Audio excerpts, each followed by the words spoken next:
Peace, folks. This is X from TPOT Media. Open your mind and wake your black ass up. You know what time it is.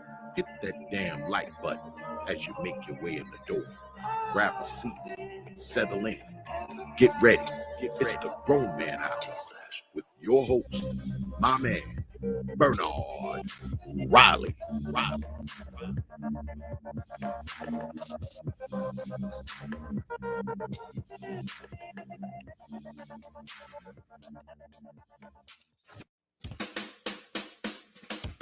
Hey, what's up, everybody? This is Mumia Obsidian Ali.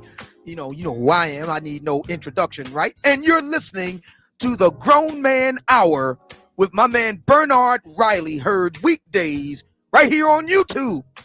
What do you think about that? How about that? Now let's get back on with the show. Thank you. What's going on? What's up, everybody? Welcome to the show. I had all the technical issues in the world because StreamYard apparently did an update and nothing was set up and nothing was working right. So right when I got ready to go on air, I had to do everything, had to set everything back up, had to get everything going. But maybe all of that was just a sign that I need not do this damn show. maybe that was just a sign. Even she had some technical issues because she had came up in the back chat and I was hearing an echo. So she's going, she dropped down. She's going to change her equipment. So I've been trying to get technical issues worked out, and hopefully it's all together. Hopefully we can actually get this thing going. There's still a number of things that I'm still tweaking. I don't even got that set up right. Hold on. Let me click that clickety clack right there. Okay. All right. So I think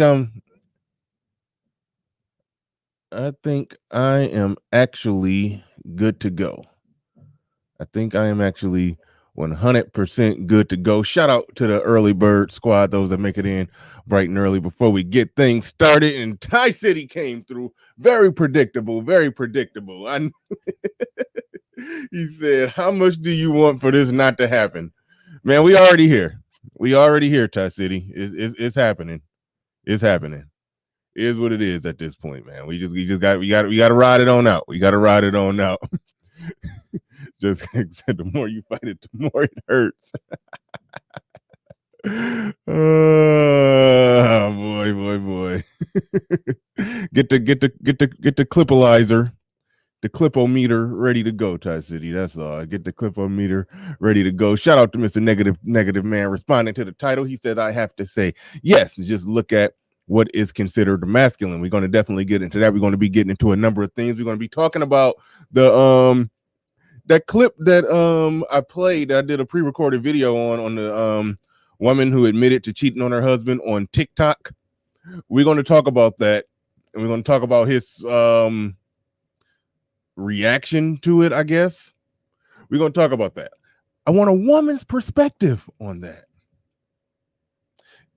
All right. Melody in the building. Shout out to Melody. Shout out to Melody, Soul Provider in the building. Who is this? Kenneth Lupus. He said these two going one-on-one. This should be fun. Hopefully it turns out into a decent, enjoyable show. Yusef Haslam in the building.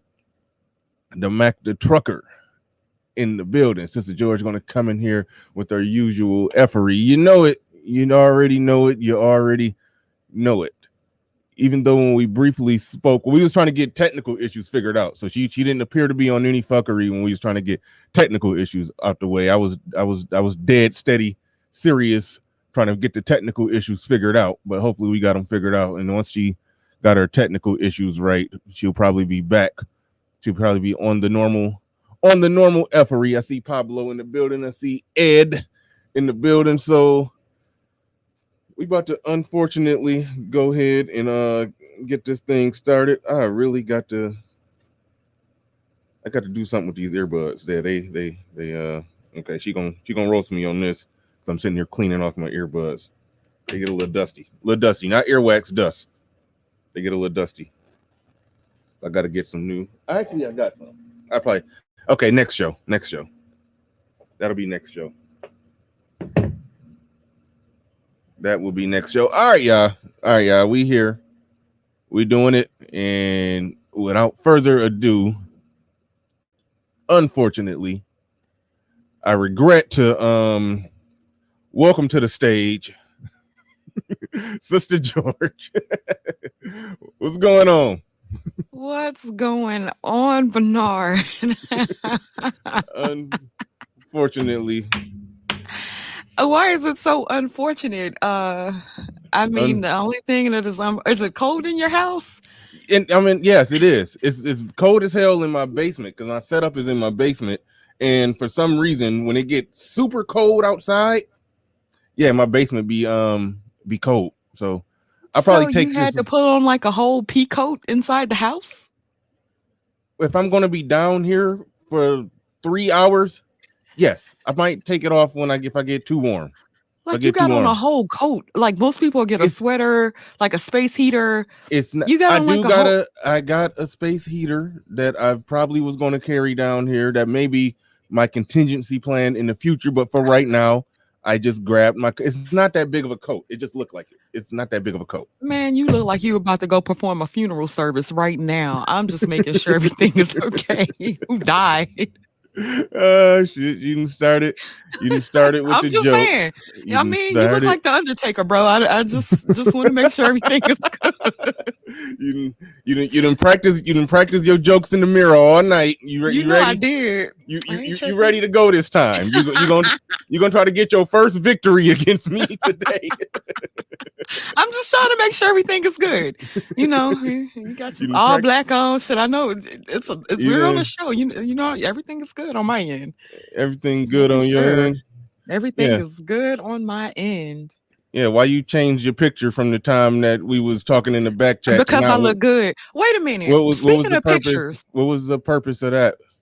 Speaking of pictures, why didn't I get a thumbnail? Everybody got a thumbnail but me. You asking me why didn't I put you in my thumbnail? Yeah. Because that would mean I would have to put you in my thumbnail. I mean, but I'm in the title and I'm on the show, so I should be in the thumbnail. No. You will not get a thumbnail over here. Hell no. Hell to the no. Title. I mean, I'm part of the new Black Manosphere. I should have been on a thumbnail. Like, what's the problem? That ain't happening. That ain't. You know, the new Black Manosphere is here. Hey, what's up, Ty City? I made it. You got. She said she made it. I made it, Ty City. You got me already ready to cancel this show. You got me already feeling like this was a bad idea. This was a bad. That coat was a bad idea, bro. No, it wasn't. No, it wasn't. No, it wouldn't. You look uncomfortable as shit. No, I'm very comfortable and I'm very warm. It's like 1 degree outside in Michigan. So I had to warm up down here. Had to warm Oh, up down okay. here. I was freezing the last show. It's cold as hell out here right now. So I got a small space heater upstairs. I'm probably gonna rotate that down here. I normally keep it in my bedroom, but I'm gonna rotate that down here because Okay, and I see you got the first set of earbuds. That's nice. That's what's up. the what set of The earbuds? first set. What do you mean the first set? The first set, like the first set that was ever invented. I see you got them, and I was just, they're Actually, antique. no, They're nice. these cost like $90 from Guitar Center. Yeah, Oh. they plug into an interface. Like they good professional earbuds. You just came with too many Okay. jokes. See, I ain't even in joke mode yet. I'm not even trying to roast you. I'm not even trying to bring up that very relatable story about that. I'm sure it's a very relatable story to you, the chick that You can relate to it, can't you? that gorilla glued her weave on. I'm Oh sure. my God. I know that one touched your soul. I know it was very personal, and you. I know that was very relatable because right when I was sitting there listening to her, she was like, "Please, y'all, whatever you do, if you run out of whatever kind of glue you're supposed to use, do not use Gorilla Glue." I'm like, who the hell is she talking to? Who the fuck would do that? You know what? I don't feel bad for her. That woman's 40 years old. Yeah, she's She's your age. 40, and I was like, you use Gorilla Glue like you went to the hardware aisle and you got Gorilla Glue. You were the hardware aisle and the hair aisle is like two, like if you go to Walmart, it's like on opposite ends of the store. So when you go to Walmart, you got your little personals and whatnot. And then you got your little hardware part. And I'm like, you have to go to the hardware part to get who does that? Oh my God. Well, she probably already had that laying around the house. That's my assumption. She ran out of her normal stuff, then she just used what she had. That's the only thing that made sense. So she just used what was there. I don't believe she actually took the time to go to Home Depot to buy some Gorilla Glue. But she could, even though you're not gonna put the Gorilla Glue in the same cabinet that you're gonna have your hair stuff in. I just no, didn't make sense. She went digging. I mean, don't act like you can't relate. I can't. That's the funny part of this. You sitting there, I have no idea how, like, you've never had to emergency glue or masking tape a wig on your head. Like, cut it out. No, but you have hair glue. I know, but you've ran out of hair glue and you've had to do an emergency taping. No, that's when you do a sew-in. That's when you get your needle and thread and you sew it in. You know about that. You sell bundles. You got your. She just should be like you. I know we know you got your handy dandy, easy on Gorilla Glue safe reversible wig. You prepared no matter what. You make it sound like it's a whole little kit. Like I'll be chilling. My fiance, he's not a fan of wigs, so. And I can hardly get away with like braids nowadays. Yeah, since my hair done grew some. No, so somebody asked, "Was you camming up?" What I was going to explain to him is that if I understood it right, you're not camming up until you grow your hair out or something.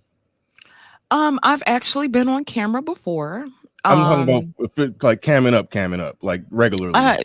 To be honest, it's not really a necessity, but when Curlin and I move into our new home and get our studio set up, I'll probably do it then. But okay, yeah. I thought that's not your previous story before. You said you was going to do it like when you grow your hair out or something. So I figured that'd be I was saying that I would want my hair about 4 years. Child, please. We're growing by the minute. I got more hair than you. That's not an accomplishment. We see. I mean, you losing it by the minute. Jesus Christ. No, I'm not. I'm good. I mean, bend your head down, Bernard. We see. No, I got it. I got my little spot covered up today. I got it covered up. Not on the opposite side though, bro. I mean, it looks like you like ocean waves. It's real faded on the other side. Yeah, don't do a close up. Yeah. Like fade, go back out because that's close as it get. That's close as it get. I'm on camera. You can't say nothing. You can't say nothing. You can't say nothing. All right. Let's get down to. Well, we're not even about to get into the main topic about is it masculine energy or F boy energy. I think LAR did that topic. At least I think he did it. I saw it pop up. I saw the title, and I was like, "Oh, I'm still in that."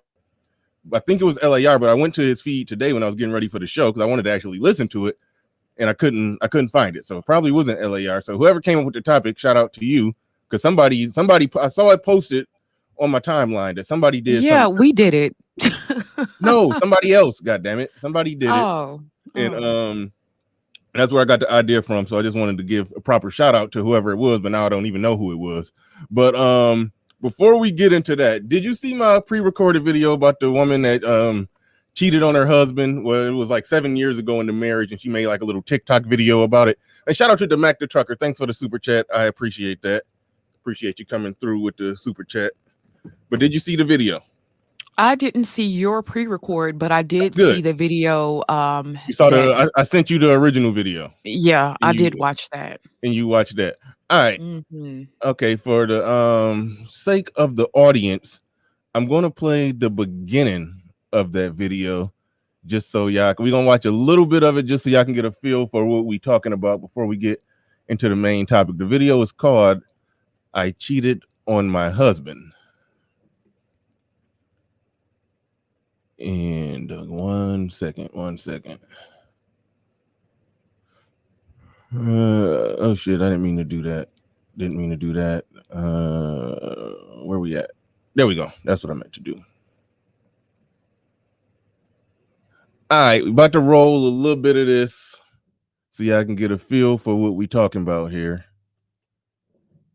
And there we go. Hey guys, so I am here with my husband and we are creating this. You can hear that, right? I'm talking to you.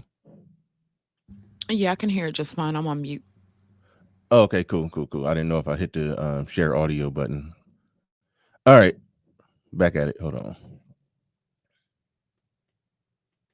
Hey guys, so I am here with my husband and we are creating this video specifically because I made a TikTok and I created a video disclosing information about our relationship, about when I cheated on my husband at the beginning of our marriage.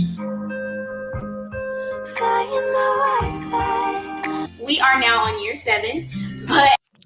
All right. Fair use. Tyson, he's saying, what the you ain't see, I did a pre-record on this. The first thing that jumped out at me, I'm gonna play more of the video so I can get the feel of it. But here's the deal. Here's the deal.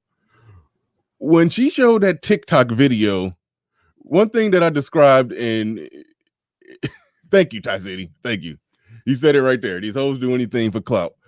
When you making those kind of TikTok videos where you reaching up at the screen and like touching stuff and then the words appear when you got a sad look on your face and you looking sad because you know you're going to play a track in the background when you actually edit the video, so it's like you got to fake and engineer the sadness and be doing you do agree with the gender. It's a performance that she had to put on, get in character to make a video about how she cheated on her husband for content.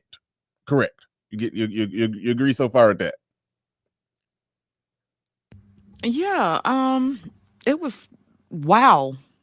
You actually missed ARC's super chat too. Yeah, damn it. You're right. My bad. I can find it. Hold on. All right. Well, go ahead and talk, and I'm gonna do the other little method to find super chats when I lose them. Yeah, she it's definitely engineered sadness, but it was her narcissism was on full display. I went back and I looked at the comments after she did the video, and now she's like all of a sudden real religious, and so she's been telling people that they're going to hell because they didn't. It was amazing, like amazing, and I'm like, now that's an example of LDE. What? What is that? little dick energy. That's an Oh, example of LDE. that's a thing. So already out the gate. Just for the record, just let me translate the fuckery to English.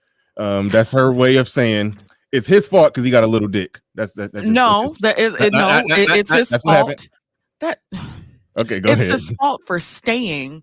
Mhm. She told him she cheated. She actually did this on a public platform, where hundreds of thousands of people have seen this, and he chose to stay with her. Yeah, that's a huge example of LDE. And it's embarrassing. One of the biggest things about a man is his pride and ego. And she diminished all of that shit. And yeah, she diminished all of it. All right. Shout out to ARC. Says here for the Fred Sanford versus Auntie Esther moments. Shout out to ARC and shout out Hey, to ARC.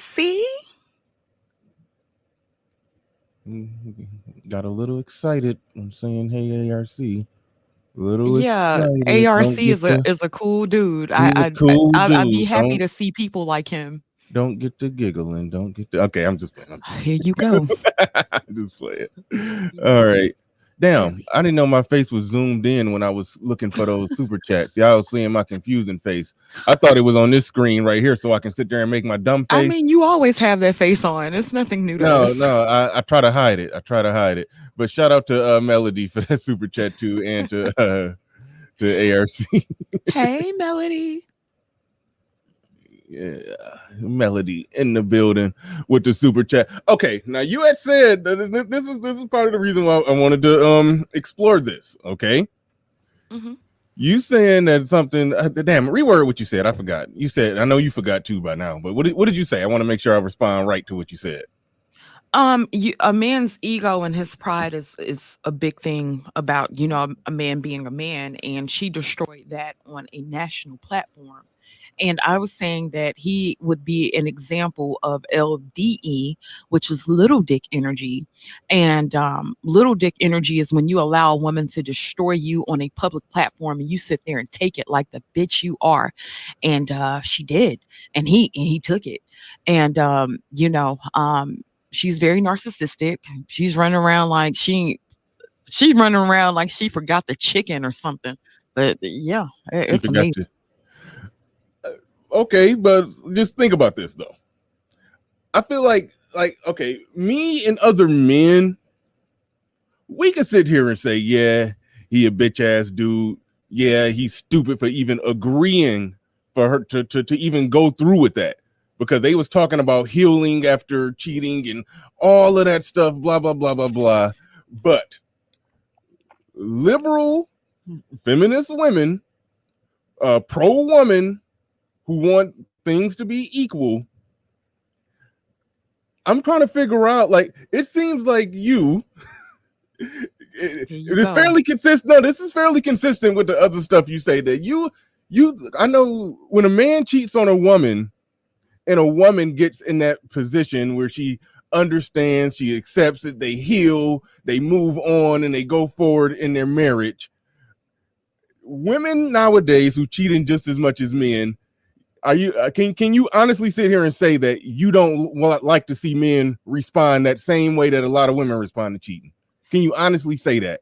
Yeah, I can honestly say that, because he doesn't look like, okay, and I'm gonna keep it a buck.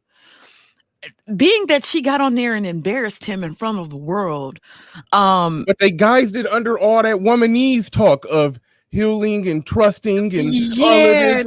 I'm here to tell you it's bullshit. It's bullshit. No, but you like that shit and would expect that shit if you got caught cheating. Yeah, I'm gonna sit here and tell you something. The fact that he took her back, she has lost so much respect for him because he didn't even have the balls to stand up to her. So then when he doesn't stand up to her, so her view of him in her eyes is gonna be like, oh, he's the bitch here. I run this. And you can see it all like he's the bitch in a relationship. Now I get that. I get that. Yeah, but women don't respect bitches in relation. And I'm going to no, tell you, okay, so you have women that like to run their households, this, that, and the third, right? And when you have women that run their households to that degree, like she can go out and cheat and come back, um, she can go out and cheat and come back and she knows that he still loves her.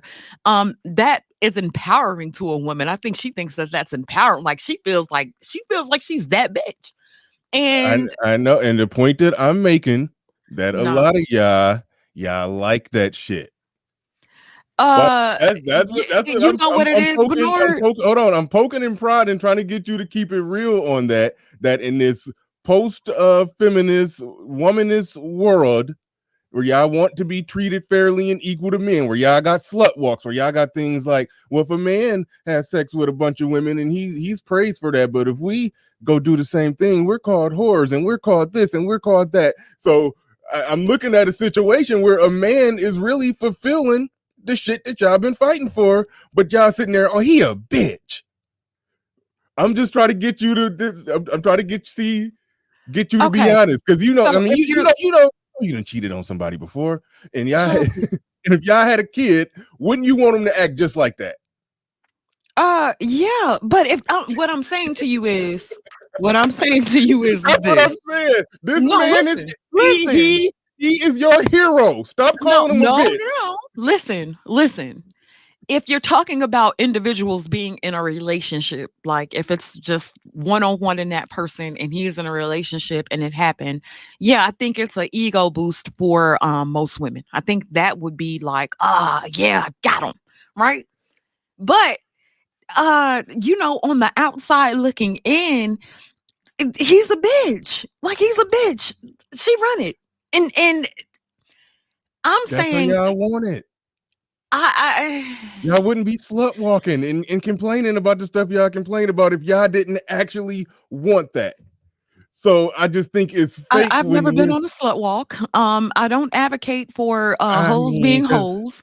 And then you keep talking about equality.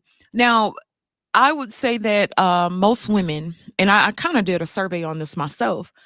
Most women don't want real equality, of course. We want it to where when dick is involved, and we want equality when we're working and women want the same pay as men. But other than that, that's where equality ends. And to me, that's not true say equality. that again. Say that again. Say that again. I wasn't listening. We Say that want it again. where dick is involved. Like women want to be able to have the same amount of sex with whomever, whenever. And then they want it with equal pay. But that's as far as it goes. Women don't really want true equality. We don't want the responsibility of true equality. I mean, I agree with that part. I think everybody agree with that part, that y'all don't want the responsibility of true equality. Shout out to the Mac the Trucker. The husband could have just asked for an open marriage because apparently that's game. Apparently that's game. Oh God, get out of there, D-Mac. Get out of there. Dude, so Bernard, are you gonna do an open marriage? Hold on, let me drop you down from this show real quick. All right. Okay. Don't ask me no dumbass questions. You know well, damn you well was over you. here co-signing it. Whoa, I didn't co-sign that. I made it clear I You didn't wasn't with co-sign that. it. When the hell? Oh. No, hell no. I didn't co-sign that. Oh, I Come thought on you now. had co-signed it. I thought you was on board with the game. Hell no. Y'all always try to do that. Try to charge people up with being on board with some shit they wouldn't on board with. Wouldn't nobody on board with that shit. If you're having open marriage, Bernard, that means it's not cheating. You're closer to an open marriage than I'll ever be. Bernard, So don't start no shit. You the one starting the shit. You shit. Don't go there. Don't start no shit. You already started it.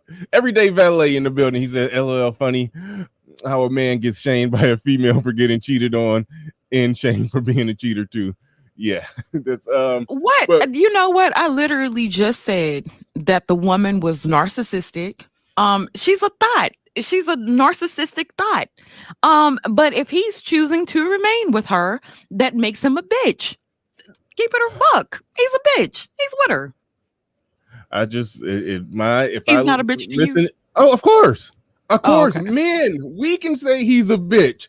I just feel like y'all should. It seems like if y'all want to be consistent, y'all would be celebrating how open-minded and forgiving he is.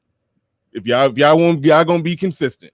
Yeah, y'all should be. You know what? Y'all should be looking at. He'll be respected for that because we know he'll get in there and pay bills, and he's a slave to the vagina. And that's okay. He'll do what she says, and then she'll go out and she'll be having sex with somebody else. Cool, bet. Yeah, I mean, he can get away. She can get away with it. He ain't gonna do nothing. Sit there and cry and shit. You know, she's healing, and this was a long process, and we just felt so bad, and yeah. So yeah, he was. I don't even want to play the whole clip because I don't even want to risk just getting taken down.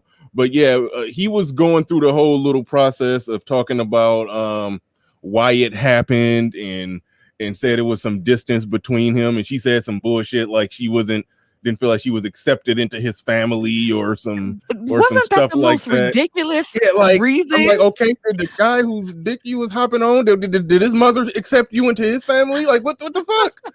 Like, it was stupid. But I was like, that was your reason, sis. That's how I knew he was even more of a bitch. But okay, so he's Captain Simp. But see, this is what I'm getting at. When it comes to you, okay, let me not take it. Almost. When it comes to, like, let's just say damn it, who the hell keep calling me? Shit. All right. When it comes to, like, let's say an over 40 overweight baby mama. Typically, wait. Are you trying to take a personal?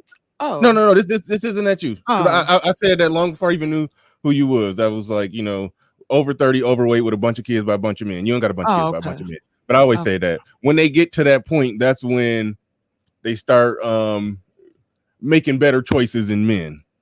But quite often, the man that they end up with then ultimately will be somebody who would get called a simp. I know, shout out to ARC, how he break down how we misuse the definition of simp. He's the actual see, I took my coat off and instantly got cold. Shit.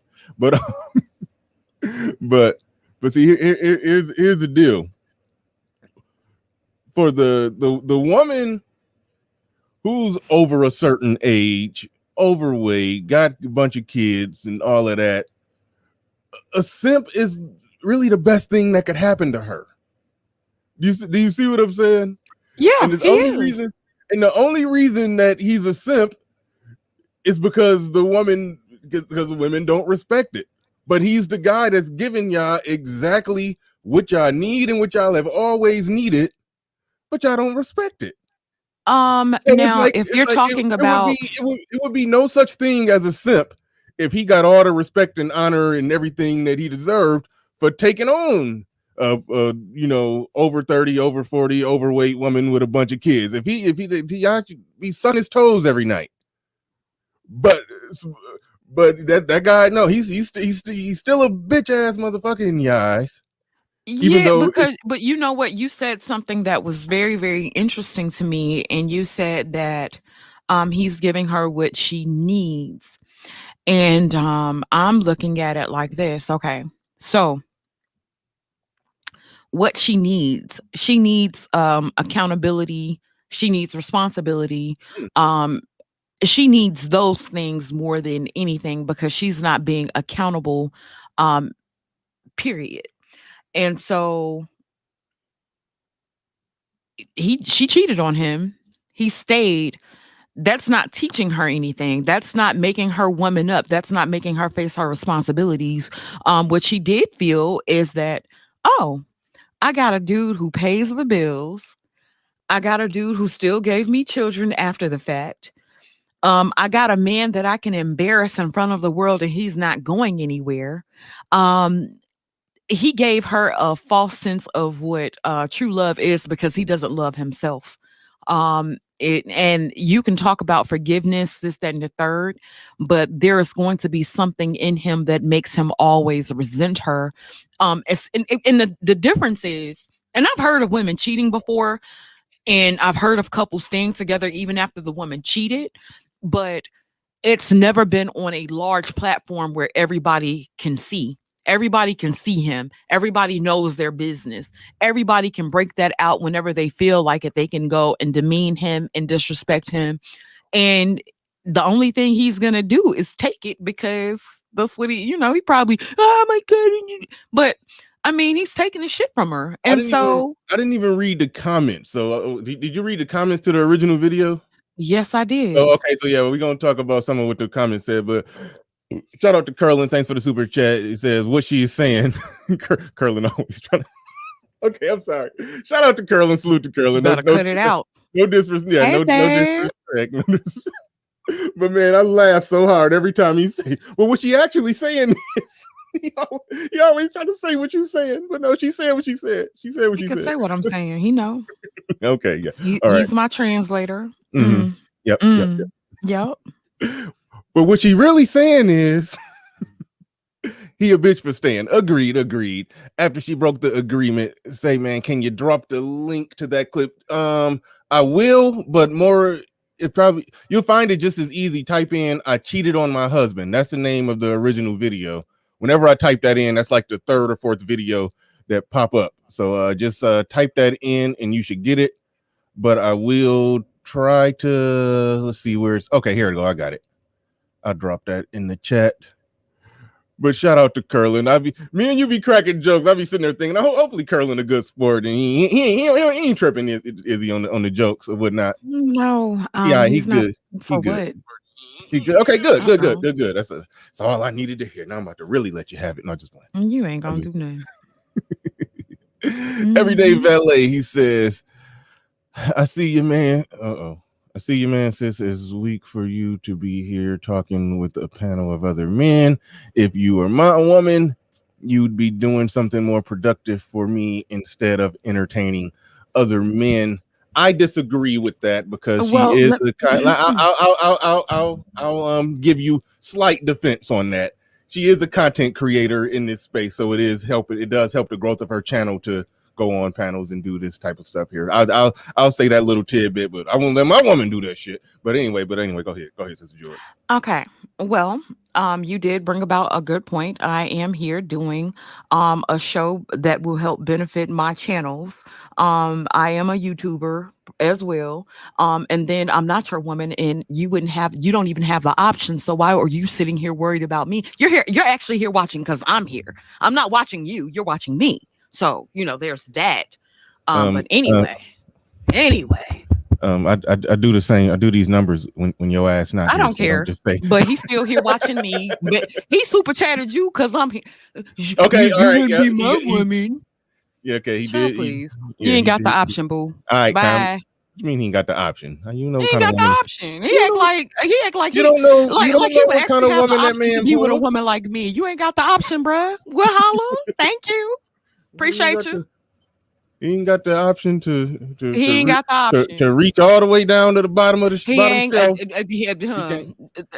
He ain't reached no further than you did, Bernard. But let's go. Let's go. Let's get it. Thank you for the super chat, Everyday Valet. Really appreciate it. Oh my goodness. There was the video right there. Hopefully y'all could check out the original video. Somebody said the Keisha just came out. Oh yeah, Sister George hood as hell. She is hood as hell. She be fronting. You gotta catch her in the moments when she get mad for real. I swear she be sounding like a cross between Mia X and DMX. It be bad. When she get mad for real. I forgot who panel that was you was going off on. Rude had a collection of mugs going off on his show. I was like, damn. And you saw all that fuckery, and 90% of it ain't have nothing to do with you, but you was like, "Oh, I just can't let all this fuckery pass." You just inserted yourself into that conversation. No, for no damn reason. I had it was one specific person that I was there for, one specific person, and then two other chicks got on there to confront me, and I'm always with the smoke. I ain't no killer but no push me. I used to be a punk, so I didn't ever like to be in confrontation. And translation. She was a punk in real life, but she tough on the internet. I was a punk in real life, And I was now, and this was when I was for a younger. woman. Okay, go ahead. But I grew up in New York City, and growing up in New York City as a child, whose folks didn't buy you any fly clothes and everything, so I had to fight a lot. But You I getting your ass kind whooped? of, yeah, I did quite a few times. You getting And your hair so when pulled out? no, I never got my hair pulled out. I don't think I had enough, but Damn it! You knew where I was going. I got some now though. Are you bald head bitch is supposed to win all the fights because you can't pulling Child, your hair. How you losing them fights? some different bald-headed? kind of bald head hoes in New York. Oh, them some different kind of bald. Oh, they was rough. But I feel bad. Any chick that lose, if a chick is bald headed and she lose a fight to a chick that got some hair, she just can't fight. That's just, you ain't supposed to be losing. You know what, baby? Them some different kind of thuggish little girls up in the NYC. Them little NYC chicks could fight. So I had to get my life together. And then when you kind of grow into yourself, you be like, what's up? I'm with it. I'm with the smoke. So I try not to, but I saw somebody trying to purposely do something to my channel. People talk shit about somebody was trying to people talk shit about the breakdown all day. Somebody was trying to, I mean, yeah, I talk shit about it too, but somebody was personally trying to do something to your channel. What's up? I'm with the fuckery today. What happened? Well, who was trying to do something to your channel? So we had a lady who so JV and I were having a conversation, and she was saying that the breakdown wasn't a safe haven for women. And JV and I had a really, really good discussion. It was concluded that the breakdown isn't a safe space for anybody who really disagrees with the manosphere talking points. Hell, the breakdown don't even be a safe space for us. We get all kinds of pushback. But that's part of the niche of your show, that y'all show is right here in the heart of the manosphere algorithm, but y'all are technically a part of the sisterhood that disagree with the manosphere. So it's a good debate show. It's a good back and forth, so that's really the niche of the show. That's why it works. It really is. And so we had a chick who sat there. She was on somebody else's show. And just for the record, everybody, I said they are part of the sisterhood, and she didn't deny it. So just carry on. I did too. Carry on. Anywho, carry on. But the chick was like, she went on to somebody else's show. She was basically repeating the same thing. And then when the other women started to engage in that, she sat back with a look of satisfaction. Like that was the goal. And when I saw that, I was furious, because I don't generally go out of my way to bother people. I'm pretty chill. I don't bother anybody. I'm laid back. I be chilling. So when I saw her do that, I got pretty upset. And then it was other women on the panel who came to the panel to confront me. Keep talking. And so when the other chick came up, it was some stuff about Fantastic. And, they swear I cape for Fantastic and this, that, and the third. And so it was like I had to, all my life I had to fight. So there we go. Shout out to Everyday Valet again for the super chat. He says, my woman is at home taking care of my son like she should be. I see we have a black mouthy chick here. Ooh, Everyday Valet. Well, I hope she's taking care of your son. That's excellent. I hope you pay all the bills. I hope she's able to sit back and relax. I even hope she has your chicken fried when you get there, honey. That's an excellent deal for her. You taking care of her and she's getting a free check. That's nice. Really nice. Excellent. See? Notice when you described the relationship, you described it playing on that imbalance where you want the relationship to be in a place where the man is taking the L and the woman getting a free ride and a free check and the free this and the free that you just described a beautiful relationship in your eyes. But anyway, that's why I'm saying in your heart is over there looking it up for her. I mean, you doing all the work. You able to give? You better stop giving that woman's money away. That's why I'm y'all got saying you. In your heart of heart, when you see a guy like the guy on the screen, y'all like, yes, we got him. Yeah, I think the guy on the screen and Everyday Valet has something in common. That's a good point. That's what I want to get you to admit, that when y'all see dudes like that, Y'all We are like love guys like Everyday Valet. y'all She doesn't have have to won. work. The more bitch niggas y'all see, y'all won. Y'all are winning. The programming have worked. That's what I'm saying. I mean, guys like Anyway, Everyday Valet are excellent I men. get We off love you, men man. like You ain't about that. to be no, get out of there. Get out of there. Get out. Leave him alone. Leave him What? alone. He's a great guy. I'll He's let at you. he's at home Nope. and he's Nope. chilling. And she's Stop it. she's chilling with the kid. Stop. I I'm about mean, that's to. a good guy. Thanks, Everyday Okay. Valet. Thank you for Yeah. the super chat, Everyday Valet. Really I don't nice. like when you talk in your fake soft voice because I know it's just be You regular. had me here. You knew that fake soft voice was coming. Be regular. Yeah, Good. that all right. Dark Knight mentality. So salute Bernard. Shout out to my fellow Navy vet, Sister George. You two need to take this hack on the road. Hilarious. Yeah. What's up, Dark Knight? Thank you. Whatever. Okay, let me make sure I didn't miss those super chats. You missed another one from Everyday Valet. I know. I saw he just dropped one. All right, now I got to go do my method of finding. Hold on, I got to go find them. Give me 1 minute. 1 minute. 1 minute. All right, Chief Rocker in the building with a super chat. I see. I still can actually click on that one, but shout out to Chief Rocker in the building. Everyday Valet says, "Fantastic. I hear you about to rake there. The Coles, LOL. Evidently, I have my affairs more intact." Okay, whoa, hold on. Yeah, all right. The Everyday Valet is the same. Okay. Now I'm reading them. I'm reading them in reverse order. So Fantastic first said Everyday Valet is the same dude that said he's proud to pay whatever his baby mama hit him in the head for. He need to shut the fuck up and control his. Sister George, you should know. No, you should be praising Everyday Valet. That's the type of man you want. Yes, that's the type of man I want. I know. Well, yeah, okay. You know, curling pay everything. But anyway, you like a dude that he got a baby mama. Let me make sure I clarify this though. Let me make sure I clarify this. I really and I want you to understand because this is something that you're not used to. I'm reading. No. See that's where I mute you. Hold on. Bernard, does your woman come home and give you her check? Hold on. She will, but we don't even live in the same house, so we don't be doing some different stuff. But trust me, I got control over that situation. I got control over that situation. I know.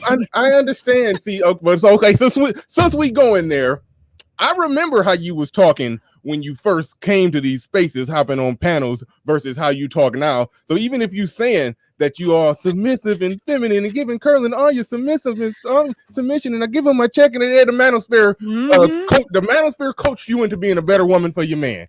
Shout out to y'all. All right. So yeah. So don't be talking that shit. Like I love the manosphere, man. Like y'all have changed my life. We made you. We got you that ring. God damn it! Y'all don't you gonna try to talk some shit. Facts. That's why I endorse the manosphere 100%. Yeah, you guys are really trying to argue with it, but we didn't. We made y'all made me a better woman. I am most definitely a better woman since being here. I really am. I listen to y'all complain and fuss, and I am all. Oops, I didn't mean to drop you down. My bad. Hold on. I'll bring you right back. Hold on. Let me read my super chats. All right. Dark Knight Mentality says, salute Bernard. Shout out to my. Okay, I read that one. God damn it. Okay, I think I caught him. Chief Rocket in the building with the super chat. I think that's everybody. Everyday Valet. All right. We got it. We got all this. Why do you keep dropping me down? I'm your special guest. I got a date. We only can take so much fuckery around here. All right, y'all know what's coming. When our ears start bleeding, I gotta drop you down. Did you read Kenny Conjo? I'm back caught up with the super chat. Shout out to Kenny Conjo. He said, "Salute, bro." He says, "I have known Sister George and Concrete Rose in these spaces for a long time. I definitely see how they have matured and dropped the fuckery they initially came with and developed. Congrats." Yeah. Thank you, Kenny Conjo. Nick Penn in the building. Sister George, I want to hear the cowboy voice again. What the hell is that? Is that your dominatrix thing you do when you that's you getting character? Bernard, mind your business. Ain't none of your business what I do. You be always talking about men like to be dominated, so that y'all do. Some of y'all do. Yeah, that's why I'm like, okay, that you said some stuff that make me think that you got like a low-key BDSM dom, and you find male subs to do your thing with. That's I you be only do that talking like on YouTube. Don't let that OnlyFans. go over your head. Yeah, I only do that on YouTube. Shout out to Goldie1942 for the Cash App. Thank you so much, Goldie. It's real sweet of you. I can't even see that one. Hold on 1 minute. No, she sent it to me, not to you. Oh, I thought you said super chat. See, I don't even be listening to you. She sent you a Cash App. Okay, that's good. Child, I can't. That's good. All right. Pray for, why y'all saying pray for Curlin? I'm actually sort of sold now that she's actually I don't know. A good woman. I'm 50-50 on that. I'm 50-50. I don't know. I'm not sold. I feel like it's you put on a front. You mimic a lot of stuff. You mimic a lot of stuff that we say. Oh yeah, I'm submissive. Yeah, it's like you just be, you go along and adopt the talking points and say the right things. But I know You know who what you are. though? I Now know I'm who not you gonna are sit when here. the camera I'm not on. gonna sit here and act like I have not tried some shit with Curlin. Curlin does not go. Curlin checks me at the line. Like as soon as I be thinking I'm gonna try some shit, he be like, I "Yo, know. sit your ass down." I be like, No, "Damn, you he'd be caught like, that too?" he'd be like, no. But what you really trying to say is, No, that's not true. what you, No, he really does not play it with me, and I appreciate that about him because it means I'm not able to run over him and get over with every type. I come with fuckery, and he doesn't go. and see, my He's like, thing "Oh man, is, I can't be with a chick who, and so, like, I guess maybe some dudes can, whatever. But I can't be with a chick who on some constantly trying shit, because I feel like if she constantly trying you and testing you, deep down she a bad person and she just want to be that bad person.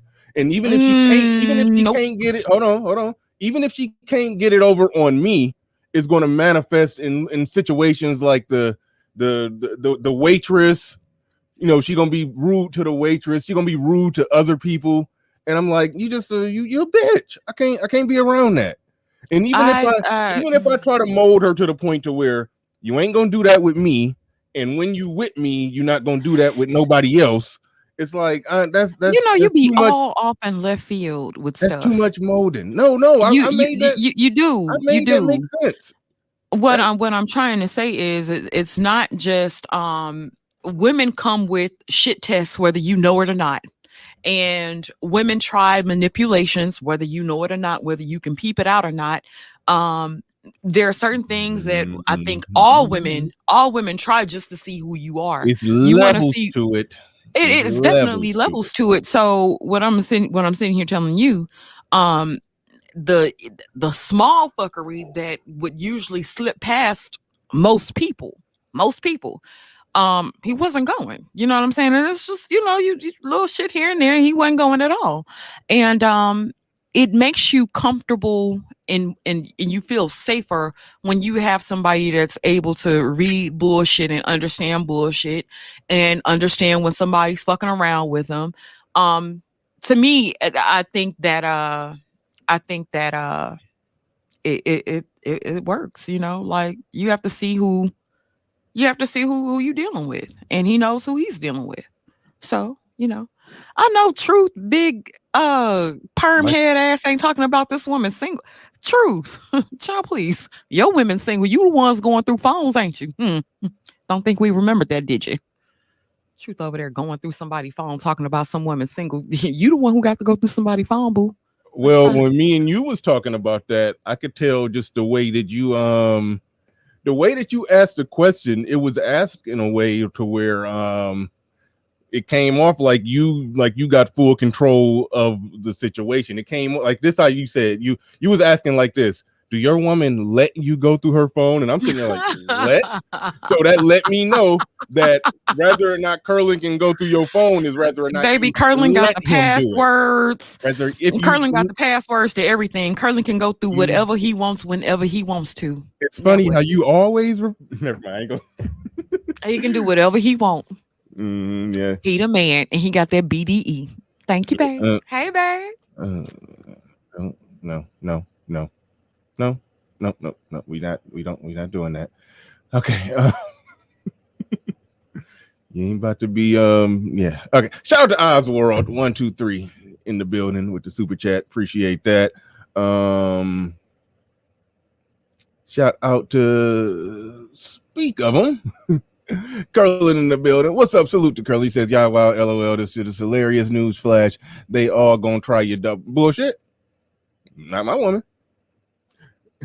It looks different with different cultures, but they no. I'm with a black woman, a dark-skinned black woman with an afro. She don't do that shit. So no, that they all gonna try. No. They all might have some little things that you don't like, that you don't rock with, and you tell them that hey, I don't like that. Don't do that. And if they are genuinely decent chick, you won't see it again. Then it's the chicks that will try you on Monday. You check them on Monday, and it's gonna hold them for 48 hours, and then they back trying you again on Wednesday. You got to damn near threaten a backhand smack, and that's gonna hold them to the weekend. And then the fuckery is right back.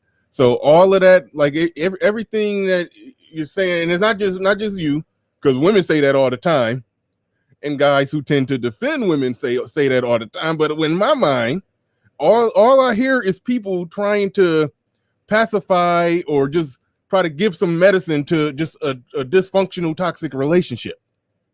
And I can't rock with that. I can't be with no chick that if she constantly trying to try something. No. You know who the fuck I am, know who the fuck you are, and be who the fuck you are. And if we like each other, we vibe. I like you. You can stay your ass around, and we good. That but no, that constant trying.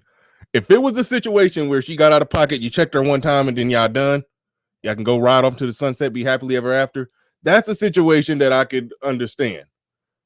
But with them try you chicks, they trying you because that's what they do. They constantly try. They constantly push the envelope. They constantly on the fuckery. You got to come home every day and manage that fuckery from this unstable person. Not saying that that's what Curlin is dealing with Sister George, but I'm just saying that's how those dysfunctional relationships have happened.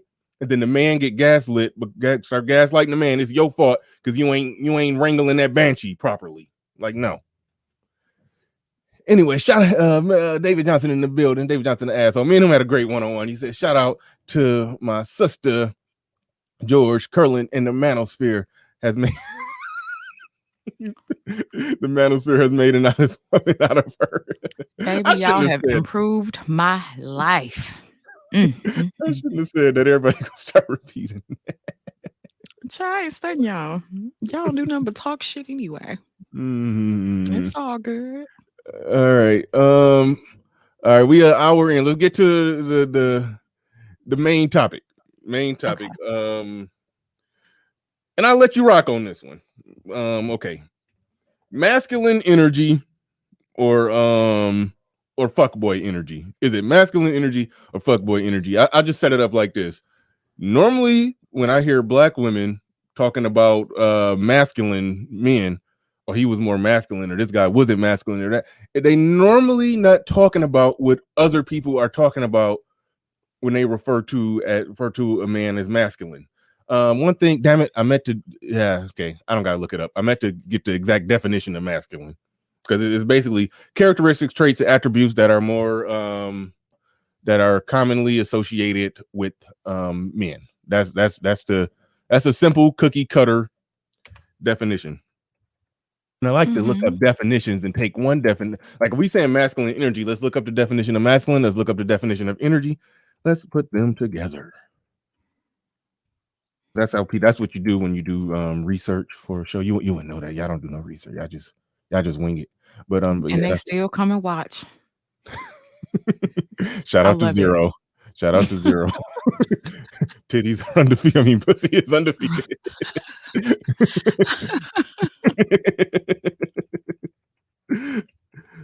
Okay, give me a second. All right. Thank you for your support. Oh shit. Why am I not finding the capacity for vigorous activity? You Okay. couldn't find the definition for masculine? No. I didn't need to look that up. I just told you what that was. Oh, I The thought you did definition need to for look it up. no. I mean, well, sometimes you do need to look it up and read what it say when you're doing a Yeah, you when you're specifically doing an needed to look that up. analysis. I did Yeah. look it up before just to see what Webster said about it. If you were masculine? No, I had to look up the definition of masculine to see what Webster said masculine was. The most common Oh. definition of energy is the work that a certain force can do due to a variety of forces, energy. Okay, blah, blah, blah, blah. Okay. All right.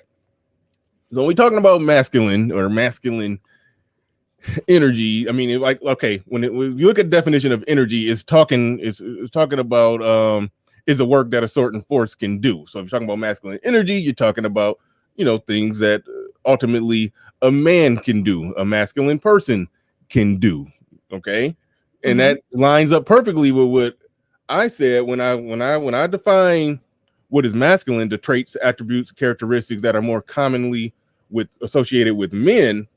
I'm looking at things that men do, their productivity, what they accomplish, whether or not they're industrious, whether they're doing this, whether they're building this, whether they're working hard, whether they're producing. If they're producing something, if they're going out into the world and doing anything to impose on the environment, they engaging and moving in a masculine way.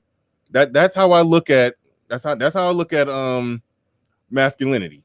That's an aspect of it. There are other ways about it, but I think most people look at it by a man's production. What he produces is closely tied to it.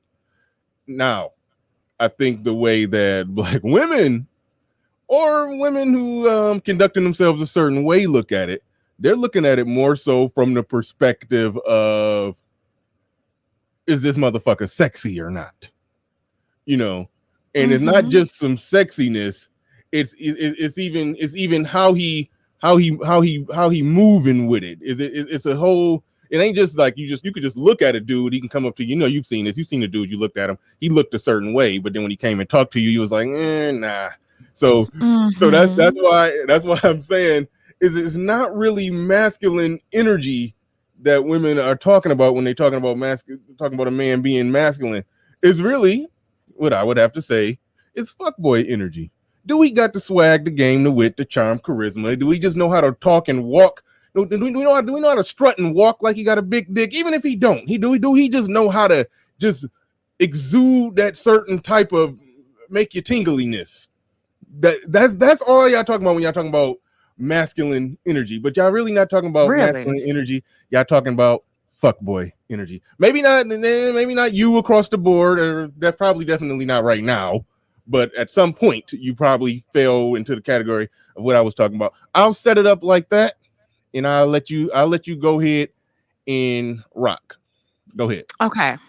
So, to me, there is a difference between masculine energy and fuckboy energy.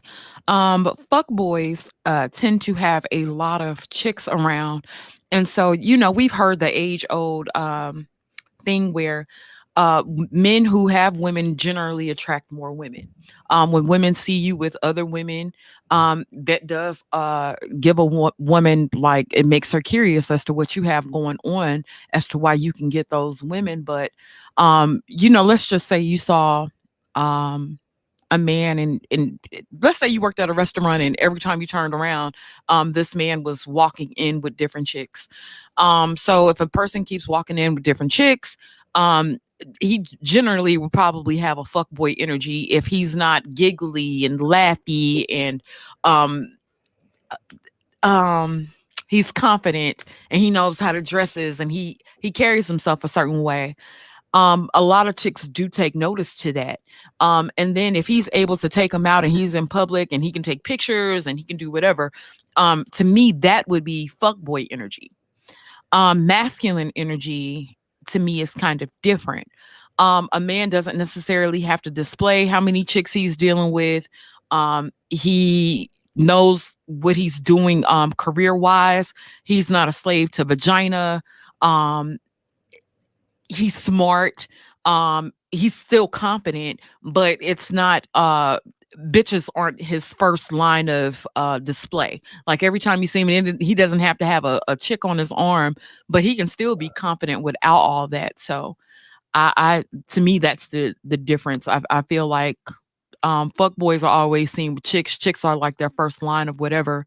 But I feel like a masculine man doesn't have to put just a regular masculine man doesn't have to put everything on display, in my opinion.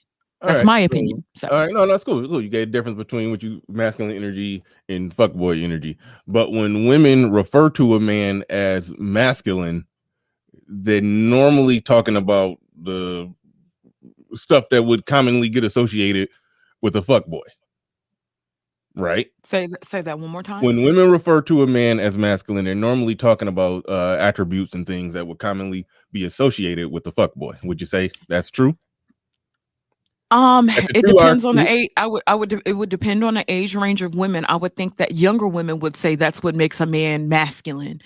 When you're dealing with an older woman, where looks and the kind of car he drives isn't going to be a big deal to somebody that's of a certain age. So I think that younger. I don't know about that. When a lot of, I mean, I don't want to just use Kevin Samuels as a strict reference, but even when women come in, they talking about how to get a higher quality man and all of that stuff, then it's like, oh yeah, and I got to be attracted to him too. He got to be real attractive. He got to be attractive. They still on it. He have to talk them down from that ledge. Like you expect this man who's like a top 5% of men and willing to do all of this, that, and other thing for you, but he also got to be attractive and sexy and all of that. He got to look like Superman. You just narrowed it down to 0.5% of men. Like you have to explain that to women all the time. Everybody, hold your okay. I know it's hard for you to hold your thought, but just hold your thought for a second. Snuggles in the building with a super chat. He says she sells shells by the seashore. Okay. Thank you. She sells seashells by the seashore. Say it. I said it. No, you said she sells by seashore. I said it. Jesus Christ. I said it. She sells by the seashore. Okay. There you go. That still wasn't right. Because I play the game correctly and I try to say it fast. You say it slow. Like I could say it if I say she sells, I can't say it. Exactly. Okay, I can't say it. And you can't hold your thought either because you already forgot what you was about to say. So okay, all right. Moving forward. Snuggles in the you got to change that name. Snuggles in the building with the super chat. Snuggles is lit. Hold on. Shout out to Grown Man Business in the building. He says a woman can't tell you nothing about true masculinity. All she can describe is what she's attracted to. Hashtag men first. That is what I'm getting at. And that's why I think when they talking about masculinity, they actually just talking about fuckboy energy. Let me ask you a question. Whether or not I want to smash. Let me ask you a question. Okay, can men define what femininity is? I think we know it when we see it, but it is a fair question. Can we define it? It's almost like a situation where. Can you tell a woman about true femininity? That's a good question. I ain't gonna front. I ain't gonna hold you up on that one. If he's saying a woman can, men are more logical, so I think we can logically break stuff down better, and then y'all more likely a sign of masculinity would make you more warm and fuzzy on the inside, and if you get warm and fuzzy by a dude who just got a certain swag to him, a certain charm, a certain aesthetic, then you're gonna call that masculine, regardless of what he's doing, because masculinity is associated to what a man is doing and what he's producing. It is. Mm-hmm. So I think a woman can define it right, but most women define it wrong. I think a man can define femininity, but it is kind of a weird thing when we start defining it, because you asked a good question. I'm not going to deny the simple fact that you did ask a good question. Congratulations, it broken clock. Broken Yay! broken clock theory in effect. So good question, you know. But David Johnson in the building said Bernard and Sister George back and forth are always hilarious, classic. We need more of them. I don't know about that. My ears bleeding. Thank you, David. Where we at? I know I saw somebody else, and now I regret to do this, because like I normally drop the link for when I bring on a one-on-one. I normally drop the link. Now, if you not subscribed to the breakdown of woman's perspective, trust me, you ain't missing nothing. But moderators, go ahead and just drop the link in the chat. I mean, if you you ain't missing nothing if you're not subscribed. Just make that very clear. You are missing a great show from women who are balanced, who are fun, who have a great sense of humor, who put on a really good show. We're very entertaining. We talk about a myriad of interesting topics. You won't be bored to sleep like watching somebody next to me. We actually have a really good show. So if you have not subscribed, please do. I'm sure you'll enjoy. And you can come over there and disagree, and we're not going to cry and run and tell our mamas. So I think you guys should definitely come over there and subscribe. Thank you. Go ahead, Bernard. It's really, really a good show. Really good show. Yeah. I mean, you watch it, so actually I don't. You know what? I had to make it a point to not watch it, because I would find myself indirectly doing a response video. Wait a minute. Did grown man business call it the post-wall conference? Grown man bitch, you gotta stop. Wait, I gotta find. Okay, hold on. Let me do my super chat. GMB, you ought to be ashamed of yourself. Masculinity in 2021, pastel footwear, and what did I say? Fuchsia apparel. What is that? What is that? Is that? Are you familiar with that? What is that? No, but I am definitely familiar with the man weave, which is what we're gonna get you set up. I know somebody in Michigan who can get you hooked up. I'm good on that. I'm not in need of that yet. And when I get to that point, it's just all coming off. I'm just gonna let go and let God, and just I'm gonna rock a hat. I don't like wearing fitted hats. I'll probably be a Kango dude. When you see me on here. Oh man, don't do the Kango. When you see me on here with a Kango, then you know it's all gone. I think your head's too big for a Kango. Nah, it's good. I think you should do like a derby. That would be more your style.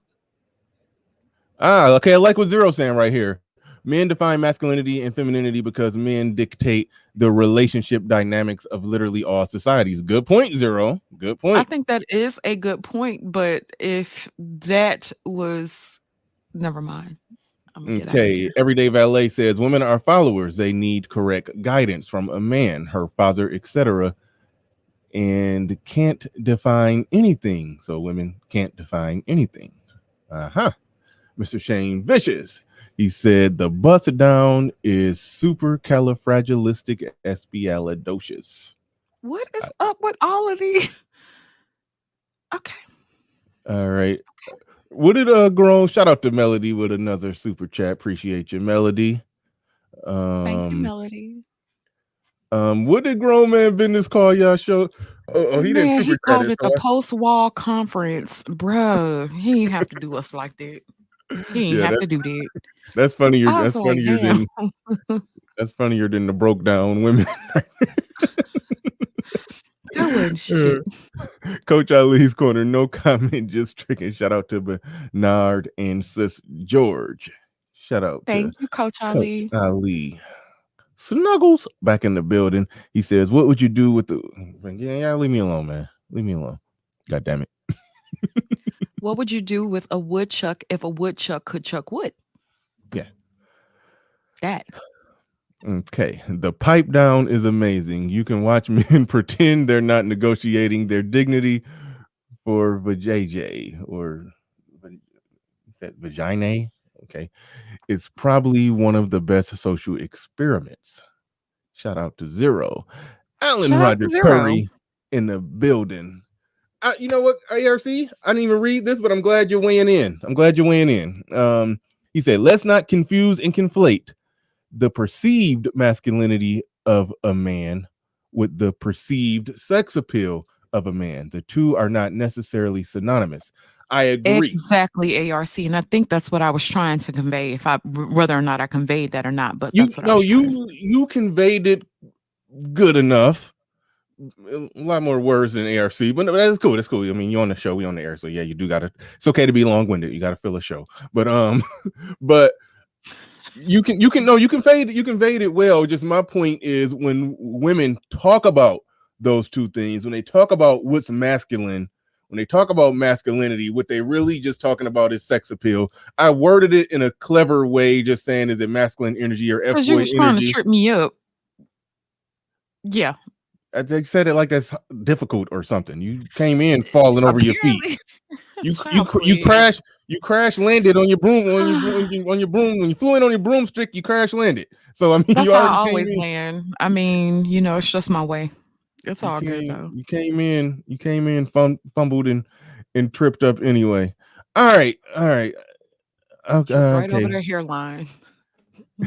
Ain't nothing wrong with my. Okay, only way somebody could say something is wrong with my hairline if they just really, really watching real close. Because I do got a trick. To deal with my little light spots right here. But you got to be really zoomed. You must be pushing pause and zooming in on my hairline. Nah, dog, we can see it. I mean, every time you bend your head down, we could see that little bald spot in the corner. I mean, it's all good. I'm gonna tell you a ghetto trick that some chicks use, right? Mm-hmm. And I heard about this on a YouTube channel too. So when your girl's asleep, go in her purse, right? Listen, this is valuable. Go in her purse and get her mascara, right? Now don't put too much on because you're gonna look like you got that Beijing, right? So you get a little bit and you put it right on that little corner, just like a little dab, and then you blend it in and it'll look like you have a full hairline. It works. I think that'll be an excellent thing for you. And you can't say I didn't give you any good advice. I think that's excellent. So try that out. On principle, I can't do that just because I'm not gonna put no makeup. I mean, let's not. A lot of y'all dyeing your hair, dyeing your beards. I mean, you ain't about to start. See, this is one thing I don't like when women like y'all be trying to go ham on the man weaves, but the man weaves are officially a problem when it get to this point right here. Because every guy have experienced this, where we've dated a guy for dated a girl. Don't come out the closet on this show. God damn it, don't do it now. Dated a girl. You know what I meant. Get it out. Okay, don't get dropped down again. Shut the hell up. All right. Dated a girl for a month, 2 months, or whatever the hell. And all of a sudden, she at your house. She done took a shower at your house. She done got real comfortable. And then she coming out that bathroom for the big reveal where she done just walked out of there with no weave in her hair, no lashes, no nothing. And she just walk out looking like a goddamn space alien with an involuntary mohawk. And because the edge is gone all the way around. Like, when y'all start having that moment where y'all been dating a guy for 3 months and all of a sudden he get comfortable and let his hair down and he walk out the bathroom looking like George Jefferson, and he's like, whoa, motherfucker, I ain't signed up for this shit. That's the experience we be having with a lot of chicks. Every guy didn't have that experience where they mess with a chick for 2, 3, 4 months. I even know of a chick that she made it to the altar and he never saw her actual hair. I don't know how she pulled that off, and I don't know how he let that ride. But men, every black man have experienced that where you finally see her without everything on. And when y'all start experiencing that, then the man weaves can get talked about on equal footing with the weaves. But now But you y'all know don't. what I've noticed is like when a woman is more so dependent on the weave and she doesn't wear her real hair ever, that's probably a bigger deal. But to be honest, I actually met Curlin and I had some gypsy locks in when we first met, but I had enough hair, after the fact, so I've never been afraid to wear my real hair. But that's you do have a point. I You do. mean, he's a take you as you are kind of guy. So No, he's he's not. okay. He's not. No, He he's loves not. you no matter what. You could shave it all I off. mean, I'm loved. I'm You could do definitely a loved, but no, I'm not dye allowed to that get dye over a dye certain amount of pounds. dye that Yeah, child, dye it's that real out here. dye that shit red. Dye Hmm. that shit red and shave off the sides and put like a And you've never uh seen my hair like that, but go ahead. and go do that again. He gonna Is that still what love your you. woman does? He gonna no. My woman got she got good natural She hair. got a She got hairline like yours. no. Oh, She got okay.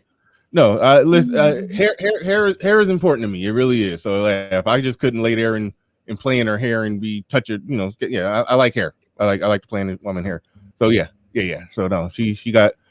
I don't want to say she got good hair because then I sounded like I'm saying that she got No, but Indian she in her can have a family and mixed, really but she got but good good. black You people know hair, what? a good A, grade a of. nice 4C texture, but she has length to it. That's good hair. That's She got healthy length. hair. Healthy Yeah, hair is good hair. when she straighten it, it come down. I can't reach the spot on my back where that it come down to, but it go pretty far down her back, and she's never permed her hair, not once. She never permed it. Oh, that's dope. So yeah, That's really good. yep, Good. Shout out to her. That's yeah, that's a feat. Especially to be a dark-skinned black woman with dark-skinned family. That's excellent. That's yeah, that's really good. That's she needs a Nobel Peace Prize for this shit because I don't yeah. think I've ever met anybody especially a dark-skinned woman that's never had a perm. So that's excellent. Yeah, no. It made a difference. It made all the difference. It made all the difference. But all right, where we at? Okay, silent in the building. He says it's pegged where your girl is riding you until you're about What? to finish, and she stops and keeps doing that. What? It's pegged where your girl is riding you until you're about to finish, and then she stops and keeps doing that over. You need to go look up the definition of pegged. Well, I mean, we got an expert here. Explain, Sister George. Explain pegged for silent because you are an expert on that. You talk Um, all the time about listen. how. Let me So set I'm it up. gonna tell I'm Let gonna me let me tell set it up. Silent I exactly need what to it is. I need to give your expertise. She talk all the time about how men like to be dominated by women, and she explains it quite clear that some men like it, and that she does the BDSM dom thing, and so she would know exactly what pegged is. So go ahead and explain that to Silent. Go ahead. Okay. Silent, if you are out there listening, pegged is what happens to Bernard when he gets off of air. Um,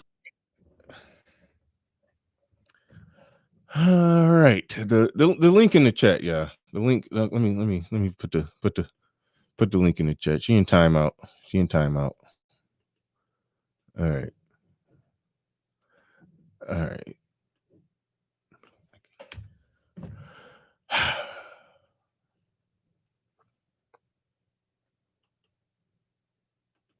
The link in the chat for anybody want to come up and join the conversation.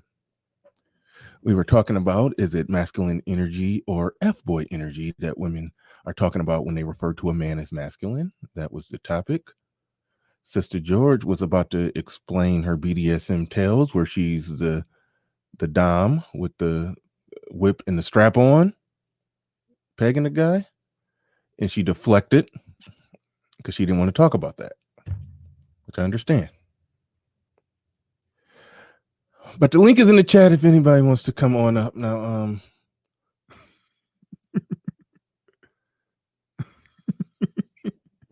Nah, not pissed off, ARC. I just need that. Just had to take a break. Just had to take a break.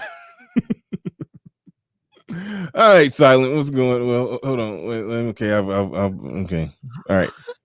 All right, silence up here. You can now you can explain your actual pegging experience. Apparently, I don't really want to know. It sounds like I don't really want to know because I thought it was like I was trying to like write this shit in the chat, but you ain't never been having your girl. You know, you're doing your thing, and then as soon as you're about to finish, she'll stop. It's like a teasing thing she'll do to kind of torture you. So she'll keep bringing you to that point, and then we'll fucking stop. And then you're like, oh fuck, and then she'll keep going again. Y'all keep going again. And then you're about to finish, and then she'll fucking stop. And then she'll keep going. It's like a tantric kind of sexual. Never mind. That's what I thought that shit was. No. I don't even want to know. Let me get off the air. It's got to do something with shit. I know it's got to do something with shit. Oh my God! Why would you want to know that right now, though? Well, the niggas in the chat was like the term and shit. Oh my God! But I would think it's like the mini insert. That's peg. Like if I'm just kind of playing with it. Get out of there, bro. Okay, all right. All right, shit. I'm gonna let y'all have it. Y'all niggas nasty. Jonathan Barronville, thank you for that super chat. I put it up there without reading it. Bernard, I'm so proud of you for coming out today, brother. Live with fantastic, man. What's going on, bro? Hey, what's up, man? Hey, yeah. Shout out to Bernard Riley and Sister George when he not kicking her from down here. But yeah, man, just let me get a couple of things straight. It's mighty funny to me how niggas get on here and talk shit to females, right? And they can't stand on the shit that they said on the internet. This is it's Fantastic's fault, Bernard. I'll kick you the rest on the cash out, brother. So Wes ain't gonna get none of the money, but the nigga Everyday Valet said some shit on Ramil's, and he's up here trying to go at a female. All right, mind you, this female's man is in the chat. So if anything, talk to her man, don't talk to her. Secondly, this nigga J.I., same thing. This dude supported pegging. Not only did he support it, he defended it. Double, triple. He showed it. He showed it. I heard it for myself. Quadruple and triple Lindy defended it. So for all these niggas talking this shit about why are y'all asking this today? Can I ask Sister George a question? I think it's good that some of us don't know. I think I'd had the definition correct. Yes, it's when a man is getting penetrated. That's what it is. Right. Yeah, and we have a man in this sector that defended that shit. Defended it. Said it was cool. As long as a woman do it, he said, as long as it's a woman's doing it, it's okay. It's A-okay. It's certified. To me, that's not masculine. Good. To me, but from what he said, I just don't know what the hell I'm talking about. I'm a weak ass nigga. I'm a hoe ass nigga. I'm a scary ass nigga. I'm just saying this shit because hold on. Only fair we let J.I. come up and defend himself. Now let's not let's not get crazy. I guess he's here now. Can you hear me, Bernard? Yeah, I gotta go on mute. You can just now hold up. Let me get this out real quick. Now, Fantastic. Did you say I called you a hoe ass nigga or a bitch ass nigga or whatever? Huh? You said what? I said, did you say I called you a hoe ass nigga or a bitch ass nigga or whatever? No, you said no. I'm just that was hyperbole, brother. But you did say I'm not masculine. I wasn't secure enough in my sexuality. I didn't understand it. You said all of those things on several occasions. No, that's not what I said. So let me clear up for everybody what I said. First of all, Bernard, it was a while ago on Ramil's channel. We were talking about something. I don't remember how it came up or whatever. I said I don't consider a man gay because the definition of gay is a man messing with another man. So I said whatever a man does with a woman, I do not consider him gay. I didn't say I co-sign it. I didn't say it's cool. I didn't say what nasty. No. By the definition, I said whatever a man is into sexually between a man and a woman in a bedroom, I said I don't consider it gay. Now, niggas, they want to test the definition if you really mean it. Well, somebody said, well, what if he's into getting pegged? I said I don't consider him gay if he's into that. That's it.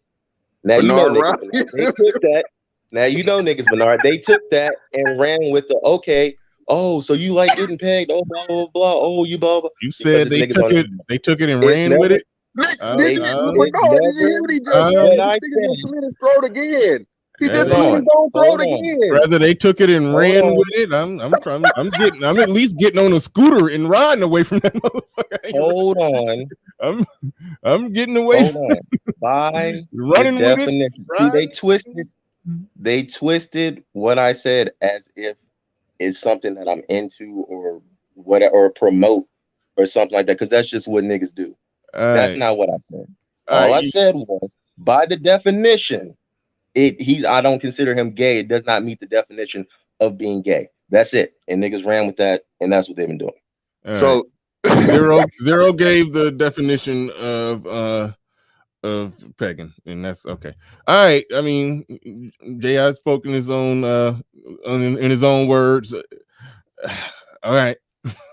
definitely didn't help his case, but hey, man, hey, as long as you let a woman do it, it's not gay, fellas. So hey, I'm just saying that according to J.I., if as long as it's not a man doing it, hey, you can put a whole bat, a Coke bottle, or whatever it is that tickles your fancy, a hamster, and it's not gay because it's not a man doing it. So that's what J.I. said, and I did not misquote him. I didn't misquote him. That's what he said. He said that it's not gay, and I just got him to come up on that's like the third platform that this man is defending pegging. So hey, brother, if that's your thing, by all means, I've never seen a man defend something. Here's where the misdirection. I did not pardon defend pegging. I said, by my definition of gay, it's not gay. Never did I defend it. Never did I say it was cool to do. Never did I say you should do it. All I said was, by my definition, a man doing something with another man is gay. So I don't classify it. Real quick, brother Bernard. Brother Bernard, I'm gonna pay the fee. Bernard, I'm making your just real quick, J.I. Bernard, I'm making your panel the poll panel. I think we're gonna do this Mr. Fantastic fucking polls on Bernard Riley's. You know what I'm saying? It's kind of getting famous because I got good reviews with the Macario situation. So I think we can do this again with the J.I. situation. So if you agree with J.I. that a man getting pegged, as long as it's by a woman, is not gay, put 1. If you agree with Mr. Fantastic that anything of a man getting penetrated in his anus by any person, object, inanimate or animate is homosexual, put a 2. Let's see what the men agree with, J.I. Let's just see if I'm pretty sure I'm the weirdo here. Let's see. I didn't want to have this home. All right. So we're gonna move on. We're gonna move on. Let's just move on. Fantastic. It's getting deep in here. It was. was that a pun, or did you just accidentally say something it was funny? A pun. No, you ain't even do that on purpose. Your funniest jokes ain't do it on purpose. Your funniest jokes ain't even on purpose. But shut please. Melody, I saw you in the back chat. You can come up today, Melody, if that was actually you. Yay! Let Melody up here. Yeah, I normally don't let Melody up. No, just no, she can come up. She can come up. All right. All right. So I guess that's Peg Gate is officially. Yes. Let's move along. Let's move along. I'm not touching that with a 10-foot pole. That was Get your ass in gear, Bernard. Let's go. That's another. You coming with good puns. I'm proud of you. Thank you. Your jokes normally are not well thought out, but you really you're thinking them out good today. I knew you was gonna be practicing in the mirror all night. When this is my big debut. New Manosphere, baby. We here. We in this bitch. All right. Question? No, we done with the bussy talk. I just wanted to ask a question. Yes, we're done with the bussy talk. Okay. So back to about masculinity. I wanted to ask Sister George, do you think that collectively Black women can define what masculinity is? What do you mean by collectively define? Not necessarily define it. Do you think they can detect? No, collectively was the word that confused your question. Meaning collectively as a whole, not on an anecdotal level in terms of like Sister George, for example, or other women like of her ilk. I'm talking about collectively as in the aggregate. Can the modern Black woman today, can they detect what masculinity is, or some of the tenets of masculinity? I think we can detect it to a certain degree, but you have to kind of realize too, when you have a generation of men that have been raised by single mothers, they're probably going to have the same definition of the women that raised them as what masculinity is. So, no, I this generation, no. Well, you mentioned the men. I'm talking about the women. Can the women detect? No, they can't. Okay, and do you think that is based off of culture, or do you think that's a hereditary thing? I think it's based off of culture. Because you know, hereditary to me, well, I don't want to define it because I don't really know the whole definition of hereditary, so I don't want to say that. But to me, if you have certain things can be cultivated, to me, masculinity has to be cultivated within a man or a woman. No, I agree. You said masculinity has to be cultivated. Cultivated, yes. I would say now, certain things. Well, let me clarify. Certain things do come along with being a man, I think, but certain aspects of masculinity does have to be cultivated. And the environment is important on how that's cultivated. Yeah, the way that I defined masculinity when I said it's defined in what you do as a man, not just your swag and sex appeal, and whether or not women are turned on by you. So when you define masculinity the way that I'm talking about it, yes, that has to be cultivated. But when women are talking about masculinity, they're not talking about the cultivated masculinity. They talking about my clit start tingling back and forth masculinity. Right. And we agree on that. And I was gonna say that's why I agree, and that further validates the point of this space that you know, how should I put it? What is considered attractive is not necessarily the tenets of masculinity. It's more so how it makes a woman feel. It's not necessarily true masculinity, as you can see from the community. It's not functional. It's not going. You can't function where you have you choose men off of swag or, for example, sex appeal, and the person is lacking all the other core tenets of masculinity. So just further. Hold on. Well, I'll say this: the part of it where it does become natural is, like, for example, the deepness of a man's voice, his levels of testosterone and all of that. There is a certain aspect of just natural masculinity that women can see, and that, but I mean that gets warped into the sex appeal aspect of it. There are aspects of it to where, you know, where it is natural and don't gotta be cultivated. I just say that. Okay, good. Oh, we got ARC on. I do want to hear what ARC got to say on this. Go ahead, ARC. You got the floor. You got the mic. Well, I was just going to quickly say that. See, that's one of the reasons why you have such animosity between a large number of men and a large number of women in society, because back in the day, there were a lot of cultures where once a boy turned 9, 10, or 11, the man took over raising that boy. The woman was like, okay, you, the mother, you step back. I'm going to raise my son. So men taught men, young boys, preteens, teenagers, how to be men. But that crucial period that I talk about in the beta male revolution, which is between roughly 1960 and I'll say 1973, 1974, changed a lot of that.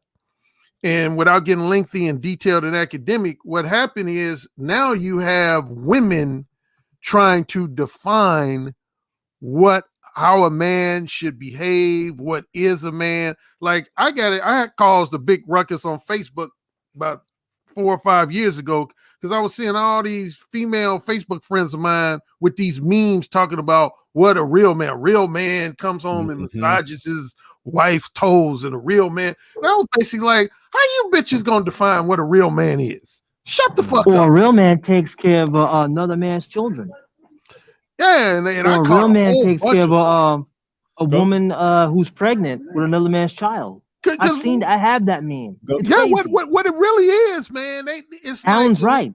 A lot of women want whatever the shit that most real men won't tolerate and won't indulge in, a lot of women They want have them to put tolerate it that now. to describe what a real man will do.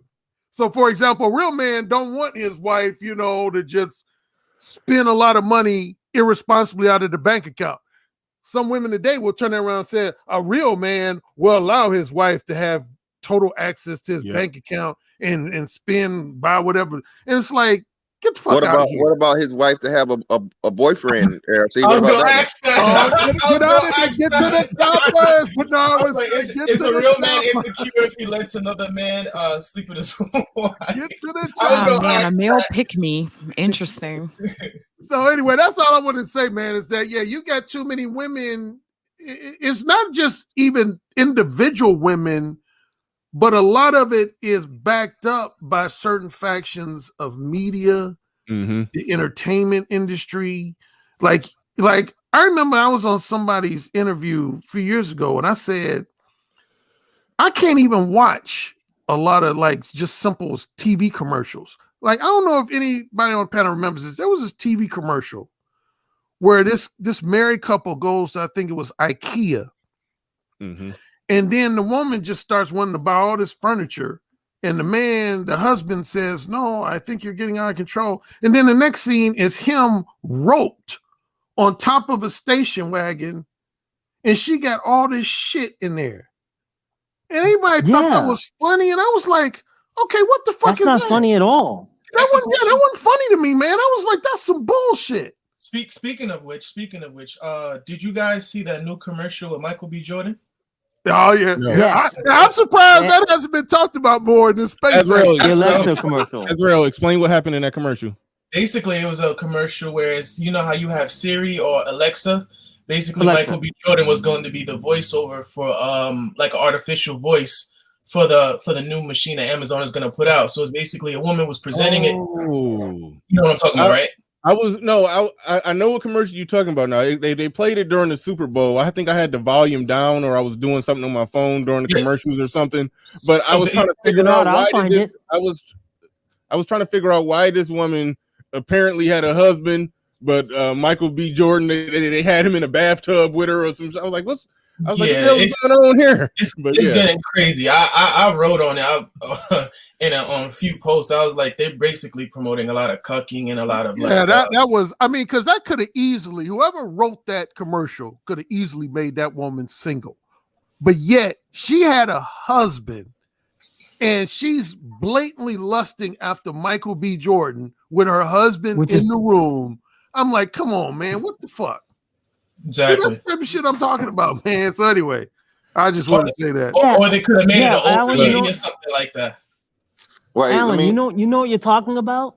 You're talking about the blatant disrespect that a lot of these women are showing. But it's the disrespect that they have. But this is what I was trying to probe. Okay, bad word. I was trying to interrogate Sister George's thoughts on this one. I was trying to interrogate her thoughts on that and try to see how much somewhere in them they like those progressive men, those modern day progressive men that are okay with all that bullshit. Somewhere in them they like it, but they don't like it. They get in a place where they want to be able to get away with that. They want that guy who's going to accept this or accept that, and they can and they like that shit. Some of them.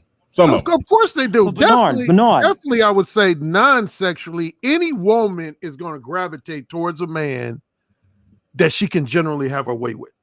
That's, to me, that's not even up for discussion. Is that really the case? I think it's more so women are turned on to the fact of trying the man, and then they're more submissive when the man puts boundaries. See, I find that in my experience and observation, women almost have totally different criteria for what they want from a man sexually versus what they want from a man non-sexually. And I go in more detail on a number of my books. But non-sexually, the vast majority of women do not like to be submissive to a man non-sexually. They like to run shit. Can you repeat that again? Non-sexually, most women like to run shit.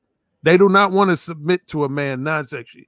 I appreciate you Sexually, repeating that. they prefer to be dominated by a man and submit to a man. But non-sexually, most women, exceptions aside, most women, they want to run shit.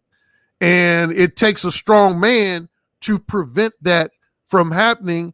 And there's men who have the backbone to step up to the plate and say that's not going to happen. But again, because of a lot of social brainwashing that's been happening over the last few decades, you got a lot of men that buy into the belief that, well, I guess letting my wife, kind of run the show is okay. I guess that's what being a 21st century man is all about. And they happy wife, happy life. Yeah. And you see the results of what happens. So it's sad.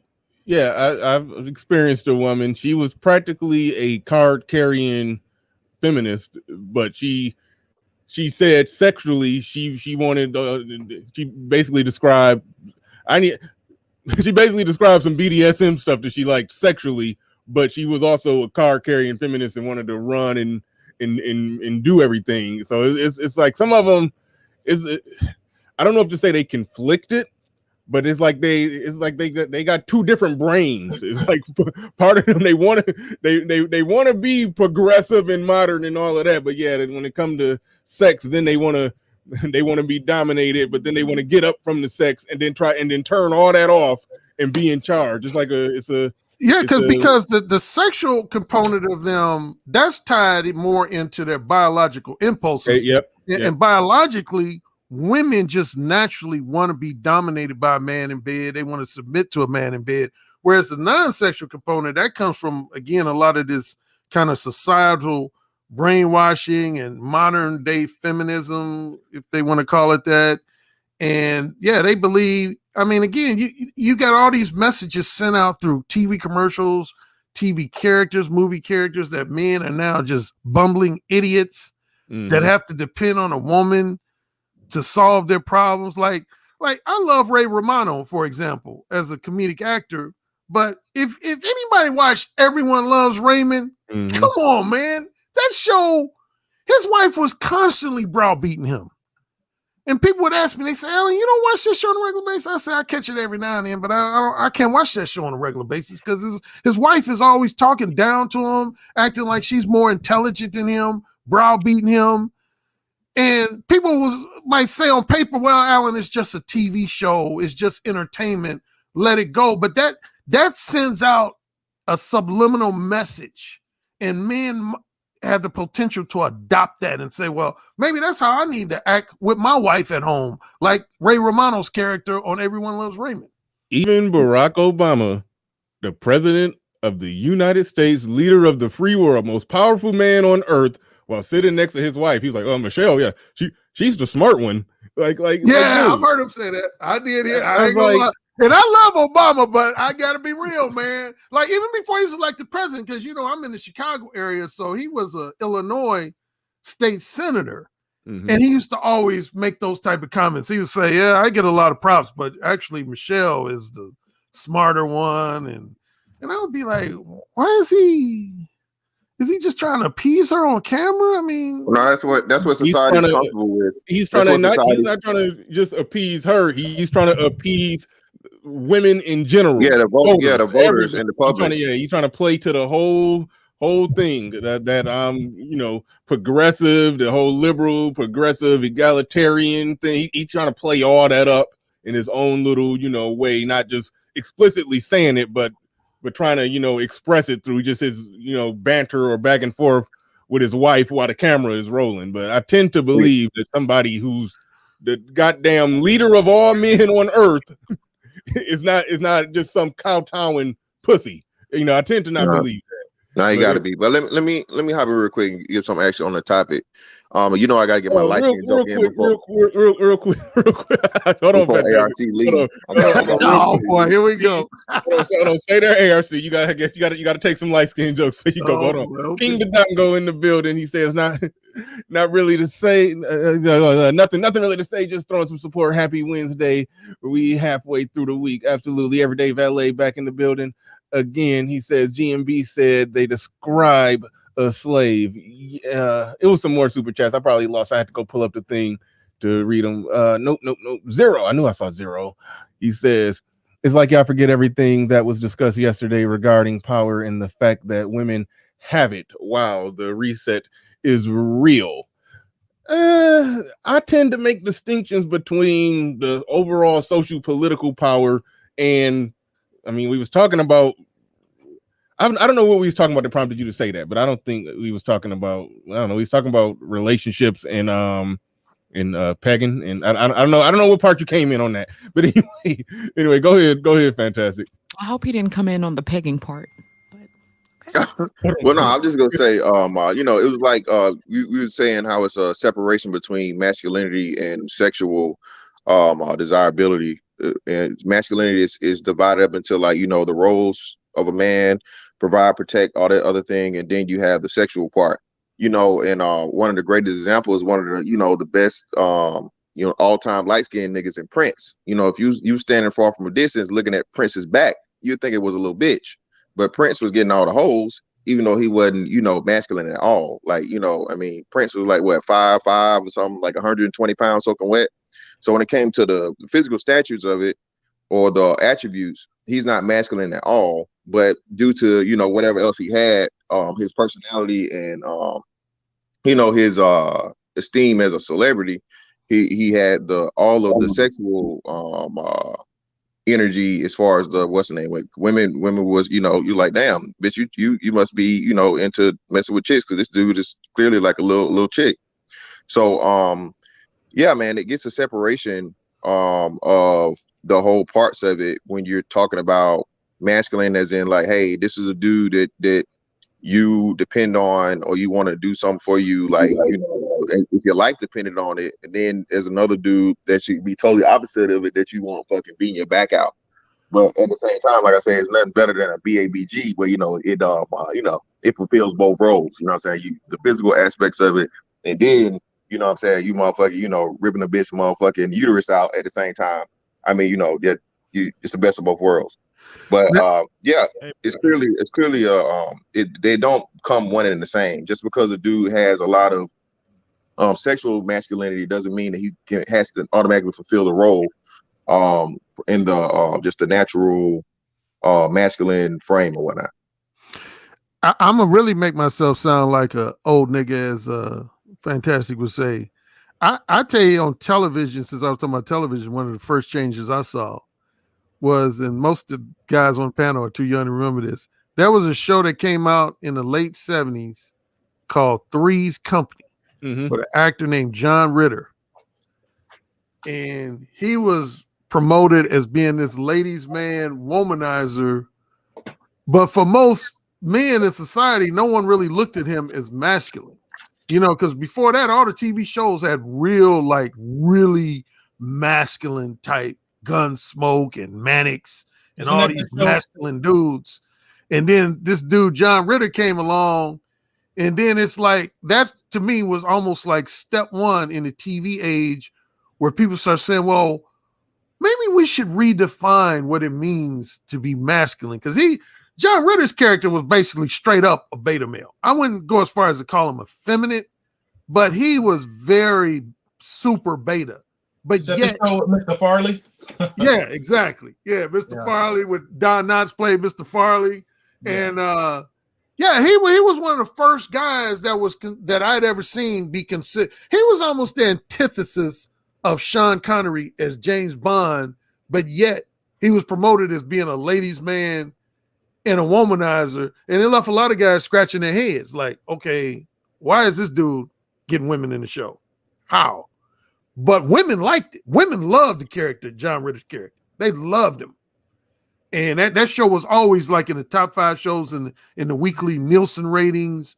And then, to Fantastic's point about Prince, yeah, the 80s ended up becoming where a lot of people hold on real quick, ARC. Do you think women like that character because if I understand it right, he wasn't sleeping with either of those 2 women that he was roomed up with, right? Right. So they think that's why they liked it, because it was a huge display of a man just being non-sexual. That's right. Giving all that free non-sexual attention, man. Yeah. Yeah, okay. That was the All right, beginning. go ahead. You was about to say something else. Well, here was the premise of the show. He needed a place to live, and they had a rule at this apartment complex that you couldn't live with a woman unless you were married. So he was supposed to be pretending that he was gay. They would allow him to live with these women if he was gay. So the running joke of the whole series was he would pretend to the landlords and stuff that he was gay, when actuality he was a heterosexual. But he almost, it was just a goofy show. And I was going to also say that the 80s, some people tabbed that the androgynous decade. Yeah, the light skinned nigga, legendary light skinned nigga decade. Yeah, we know. Gender fluidity, the rise of gender fluidity. Yeah, now see, fantastic. You trying to make being light skinned synonymous with being androgynous, and I vehemently disagree with that shit. Prince, Nikki Free. Prince, if you remember, he has some dark skinned dudes in his band. Nah, nigga, yo, no dark skinned dude in his band. Shalimar. Hey, to be a modernaire. That one light skin. But masculinity is just being you unapologetically. So if you're a nerd, you gotta be that and don't be scared of that. Like they try to test you, you gotta be just that. Just like you said about Prince. Prince was unusual nigga. He was short, wearing weird shit, but he was like unapologetic with that. Because women like that is confidence. Because they're energy vampires, and the energy they like is confidence. That's why I do shit tests to make sure you that nigga for real. So you I disagree with Mr. Fantastic. Prince was masculine. He was a baller, man. You saw him when he was playing and he had a deep voice. Don't yeah. He was five, bro. He was five. But I'm trying to figure out why Bernard didn't give you guys pushback when I said the same thing, that women will test you just to see who you are or whatever, and he didn't give y'all any pushback. But he was sitting here about the pursuit of the screen when I said, let me sit back up then. God damn it. I never said that a woman won't test you to see who you are. The only thing that I talked about is the gaslighting that comes after it when people try to explain it. If the testing early on happens and you rise to the occasion, and then y'all just go ahead and fly straight and everything fine. Like there's some things early on with my woman. I don't know if she was in a calculated way testing me. I do know some women do that, but she just did some things that I didn't like, and I was like, hey, I don't like that shit, and then never saw it again. Yeah, so you sat there and had like a whole show arguing with me about wait a minute. I'm about to explain where the fuckery come in. The fuckery comes in, and I heard a woman on YouTube say this, and she explained it just like this. She said she constantly come back just in case. She constantly checking and testing a man to see if he got some bitch in him. But she said even if some time go by, for a week go by, and I think throughout the course of the week maybe a little bitch may have slipped in him, I'm gonna come back at him and try to see if I could pull it out of him to make sure ain't no bitch in him. That's dysfunctional, toxic. Yes, that's what I. So hold on. So wait a minute. Stop. God damn it. I got it. What I try to do is make sure that men are not being gaslit into being in dysfunctional relationships with dysfunctional chicks who constantly trying to be at it with you all day. That's what I push back on. That would have an indication that she's already toxic. If she's always trying to fight, argue, and she's constantly testing you, that's toxic as hell. So yeah. Okay, no, I didn't have a problem. I didn't have a problem with one woman doing early preliminary things, and then the guy, lay down the law of what he think of how it should go with blah blah blah, and then she get on board with it and they fly straight going forward.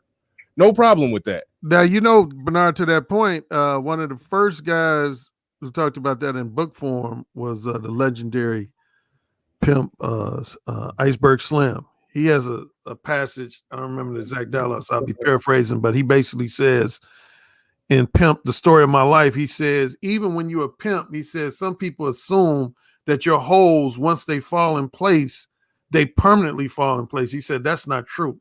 He said, even being a pimp, the vast majority of your hoes are always going to test you. It could be as frequently as once or twice a week. It could be as infrequently as once or twice a year. But they want to make sure that you ain't got no punk in you. You know, as you just said, you use bitch, but basically he was saying the same thing. He said hoes like to test their pimps to see, is this man still the dominant pimp he was when I first met him, or did he let some punk?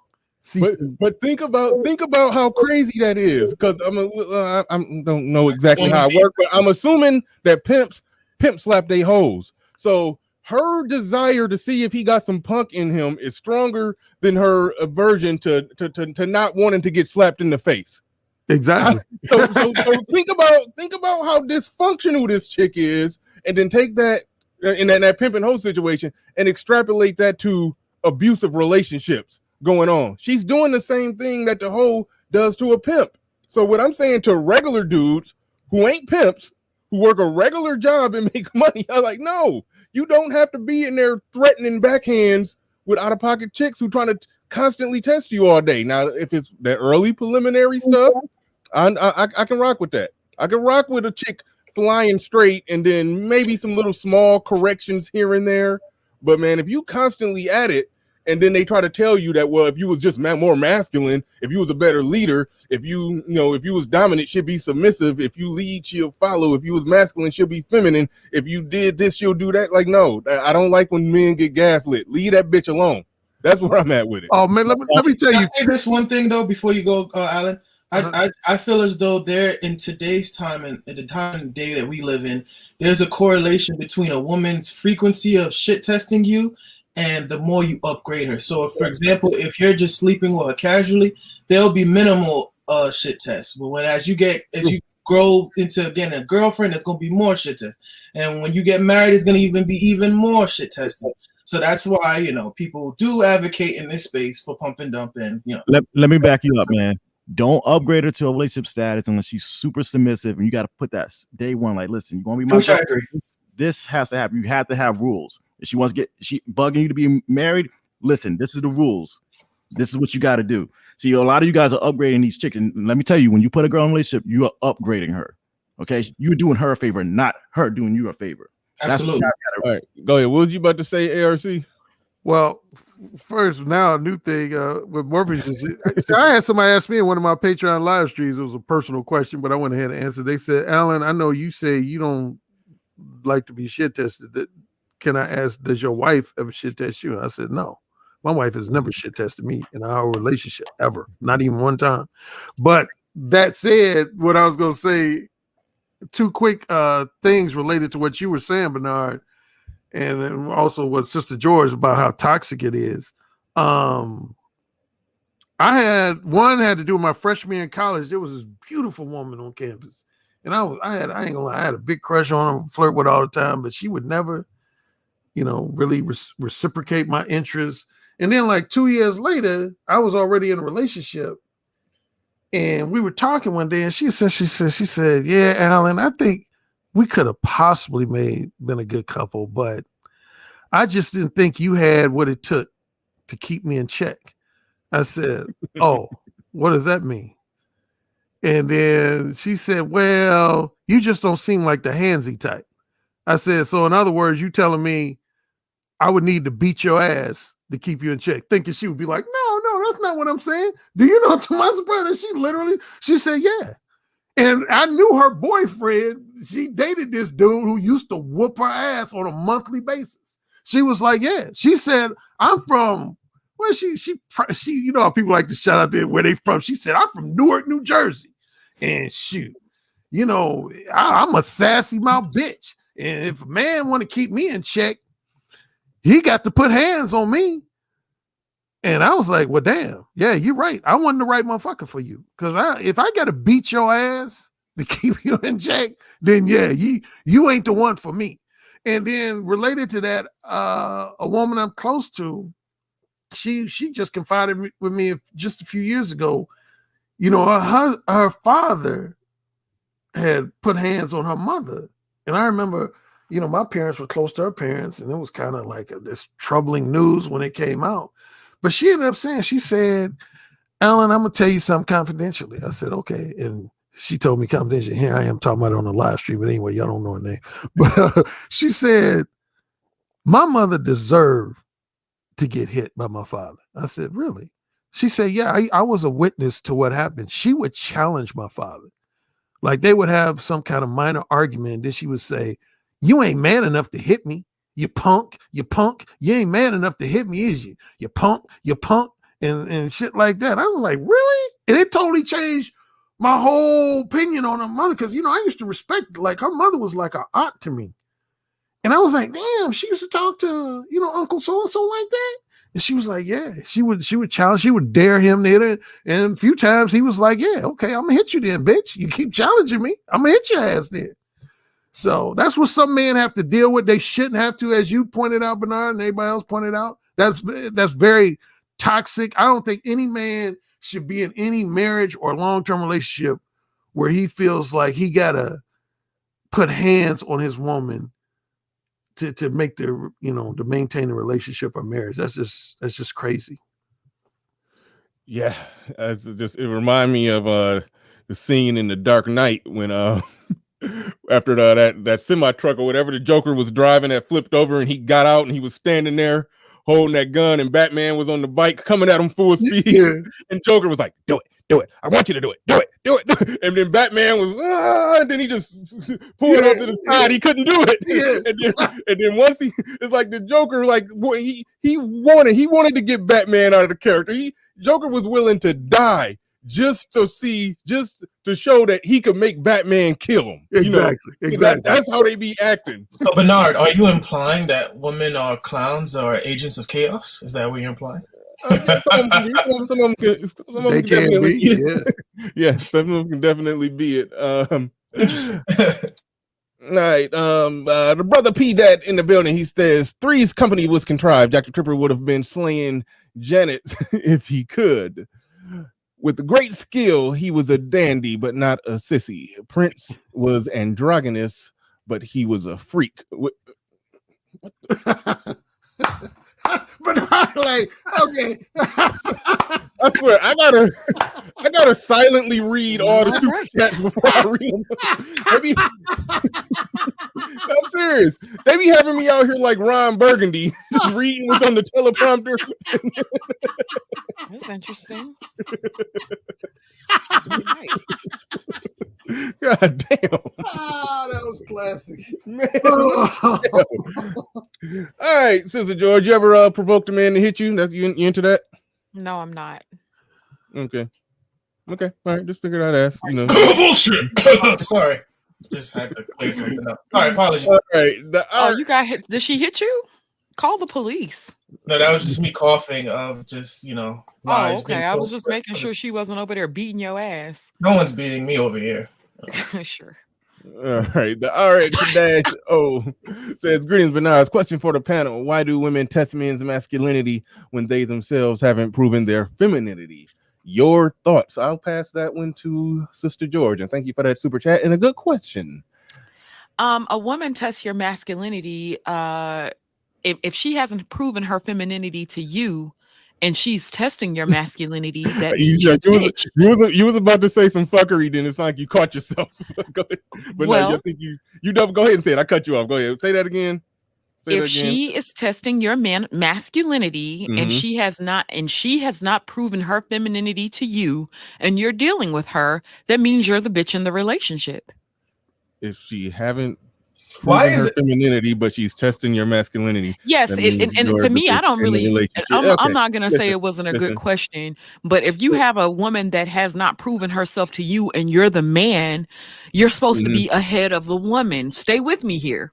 When you're ahead of the woman, that means women prove themselves to you, not the other way around. Does that make sense? Good job regurgitating Manosphere talking points. Okay, thank you. I finally won. I hope you guys learned something. That being said, can I ask a question? Hold on. I want to wait a second. I do want to pass this to ARC because he said something that I really liked when he said that his wife have never tried to test him, never tried to shit test him, never tried to do anything like that. I remember you said before she don't got a masculine bone in her body. No, and I liked when you said that because it. Like that's where I'm at with it. I don't want that chick that got all this stored up masculinity that she got to get it out somewhere, but she can't get it out on me. So she gonna go out and be hell on wheels to somebody else on the world. It's like, I don't want that chick. She's just a bad person, as far as I'm concerned.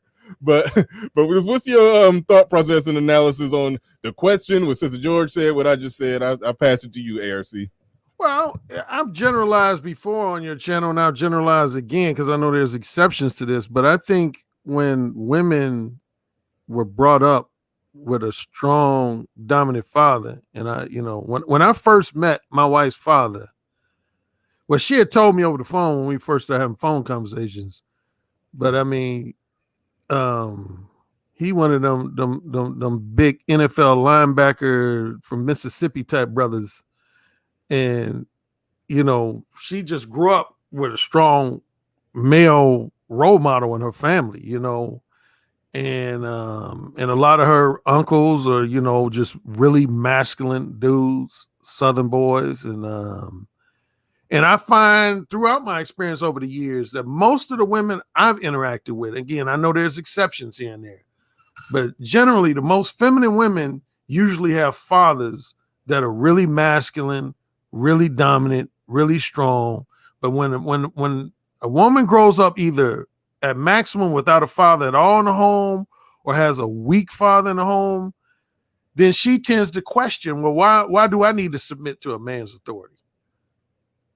Shoot, my mother raised me. My mother got me through this life. I don't need no man. I don't need to submit to no man. Fuck them. What are they, and they feel like they can call the police. The police are their de facto protectors. So a lot of women, they grow up with that energy, man. And I've never had time for that shit, man. I ain't, the first like minuscule sign once I meet a woman that she's like a really defiant type, I'm like, oh, fuck no. Especially if you're talking about for any type of long-term relationship, it's like, right. Oh, fuck no. Now, I ain't gonna lie, every now and then, if you're talking about for a one-night stand or weekend fling, there's this thing I talk to with clients that I call the contrast effect. And somebody in the chat might be familiar with that. The contrast effect is, like, there's this woman named Sherry Argoff that had this book that was real popular called Why Men Love Bitches. And I remember, you familiar with Deborah Cooper, Bernard? Yeah. Unfortunately. Dark Sidious. She interviewed me one time on Blog Talk Radio, and she was referencing that book. And she said, Alan, would you agree with that? Would you agree that men love bitches? I said, I have a mixed response to that. She said, okay, what's the mixed response? I said, for marriage or long-term relationships, hell, fuck no. I said, but if you're a man who feels like you could seduce a bitch, there's a contrast effect that happens where a woman says being real bitchy. I give you a perfect example. If anybody owns my book, Who Said Again, point to verbal seduction story number 1. It's like a woman in that scenario, she was real bitchy towards me for about the first hour of the evening. Then I kind of flipped things. Next thing you know, I had my dick in this woman's mouth. I hope that doesn't cause your video. Yeah. I had my dick in her mouth. And I'm looking at her, I'm like, yeah. So who was acting like a bitch now? And she couldn't talk because she had my dick in her mouth. That kind of contrast, a lot of men I've talked to get off on that.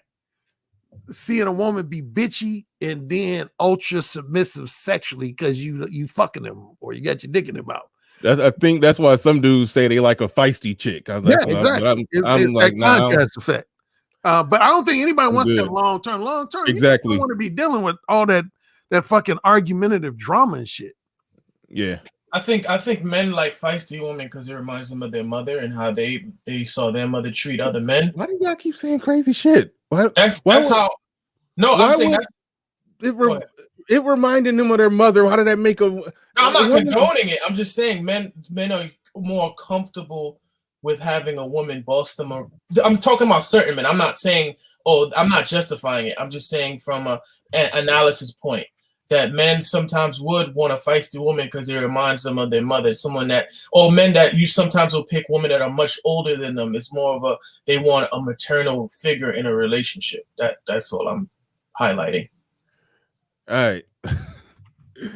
All right, Not condoning, but you know. I'm gonna go to truth in a second. But Jessica X says femininity should be a constant state, but a man must prove masculinity before he gets submission. But what does he got to do to prove that masculinity? I think that's the layers of what we're talking about today, where some of the women want that masculinity to be a constantly proven thing with her constantly testing and poking and prodding, and that's where it could turn into we gaslight men into thinking that they need to deal with them strong Can black I women. respond So to that? that's I don't know if that's what Jessica X was getting at, but that's how the argument is presented a lot of times when people say it. Real quick, just hold your thought. Okay, you bad at holding your thought, so go ahead. You can respond now.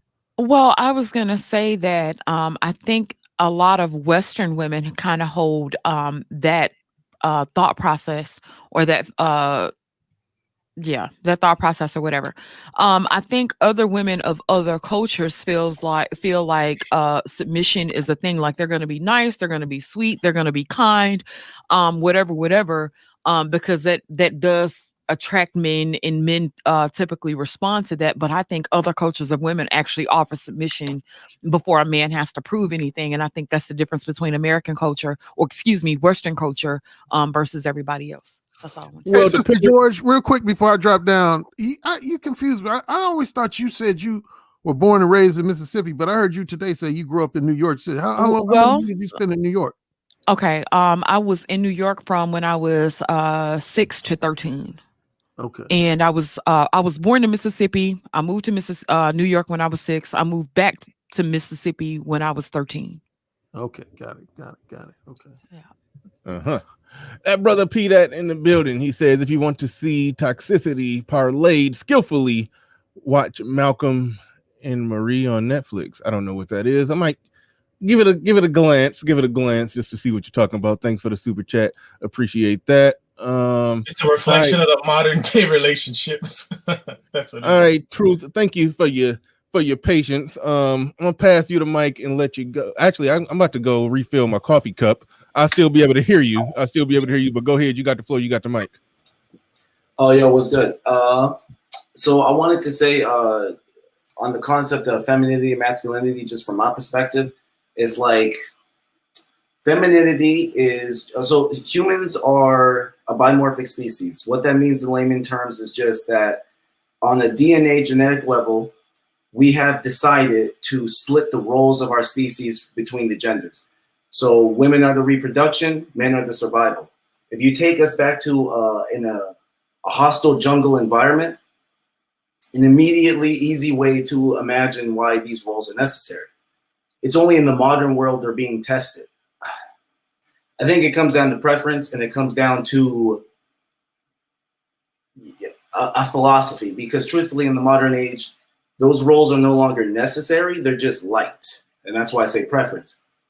And then if it comes down to traditional roles leaning off of that genetic heritage, those roles would suggest that women are the nurturers, the caretakers, and that femininity is every extrapolation therefrom, and masculinity is the extrapolation of survival, protection, providing,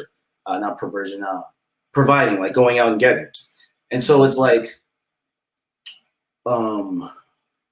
femininity, to describe it simply, is going to be on, both of them are kind of the antithesis of one another, because that's how the sexual mating works in the first place. Like the idea is I have to see you in the wild and know that's a bitch and I should have sex with it to keep the reproduction going. And you got to look at me and go, that's a nigga. I should let him have sex with me so we can keep the reproduction going. And then the consequences of that act are what create our traits. So, and most niggas know this. Right, this is basic red pill shit. So it's like a female gets pregnant, 9 months, debilitated, completely dependent on the group. All of the feminine traits are a consequence of that reality. So you are fit, feminine, and friendly, because if you're not, you're getting left. Okay, it's not because there's something about a woman that's what you do to get chosen. it's really that simple. It's about sexual mating preferences. And so the ideal mate in both instances, male or female, is the individual who relates to their role without animosity. This is where you get the biblical story of Eve versus Lilith, right? The idea that there are some women who reject their role. God tells them submit to man, and they go, why? It's like, so you're better than God. Like, why do you need an answer? Why do you deserve one? Do what the fuck he said. All off top, you're already, and it's very indignative of that type of female mentality because they want to be a man. Sigmund Freud noticed it. He called it penis envy. There are these females who like almost want to be the man, and they reject their role in the sexual dating mating preference, and they end up with beta men as a consequence because they're not attractive to the dominant man in the dating arena. And so can I just add one thing then, not to troll anything, but wouldn't that further invalidate Sister George's point of having to prove one's masculinity, having to display it as though femininity is incumbent upon a masculine man, meaning that you will see true, quote unquote, whatever that means, femininity when the man has proved to her that he is masculine. But if from the get-go a woman refuses to be feminine, how is that a man's fault? Yeah, the sad part is we're social creatures, right? So I feel really sorry for our generation, myself included, product of a single mother. Wait. Let me read this super chat real quick. Shout out to Melody. She said, submission is natural to me. I'm submissive all the time. Is that bad? Because I know Bernard missed it while he was away. I'm sorry about that. Thank you for that, Sister George. I want to say this also. Jessica brought up before that, had another point. She said, you can't give submission to someone who has improved themselves. That's how women end up being single mothers with plenty of baggage. So with that being said, that means that pretty much in the aggregate, no, if we're going according to what she said, because that implies that being impregnated means you submitted. So no, thank you. That's exactly where I was going to go. Technically, I like how wait a minute. Let me get in on that. Hold on. Sex is a form of submission. If you allow a man to come into your body, that is a form of submission. It may not be the exact submission. It is a part of submission if you allow a man into your body. So that's a part of submission. Hold on, real quick.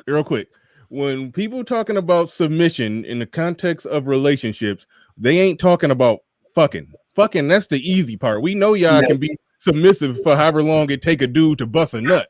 Like y'all got that covered. So you don't gotta clarify that one. That one we understand. But when she's saying you can't give submission to someone who has improved themselves, well, no, you can be submissive. Listen. I don't. Oh yeah, good. Jessica says in the back chat. I don't believe that submission is something that women have in their back pocket. I think a submissive woman typically will be submissive because she's just naturally submissive and feminine.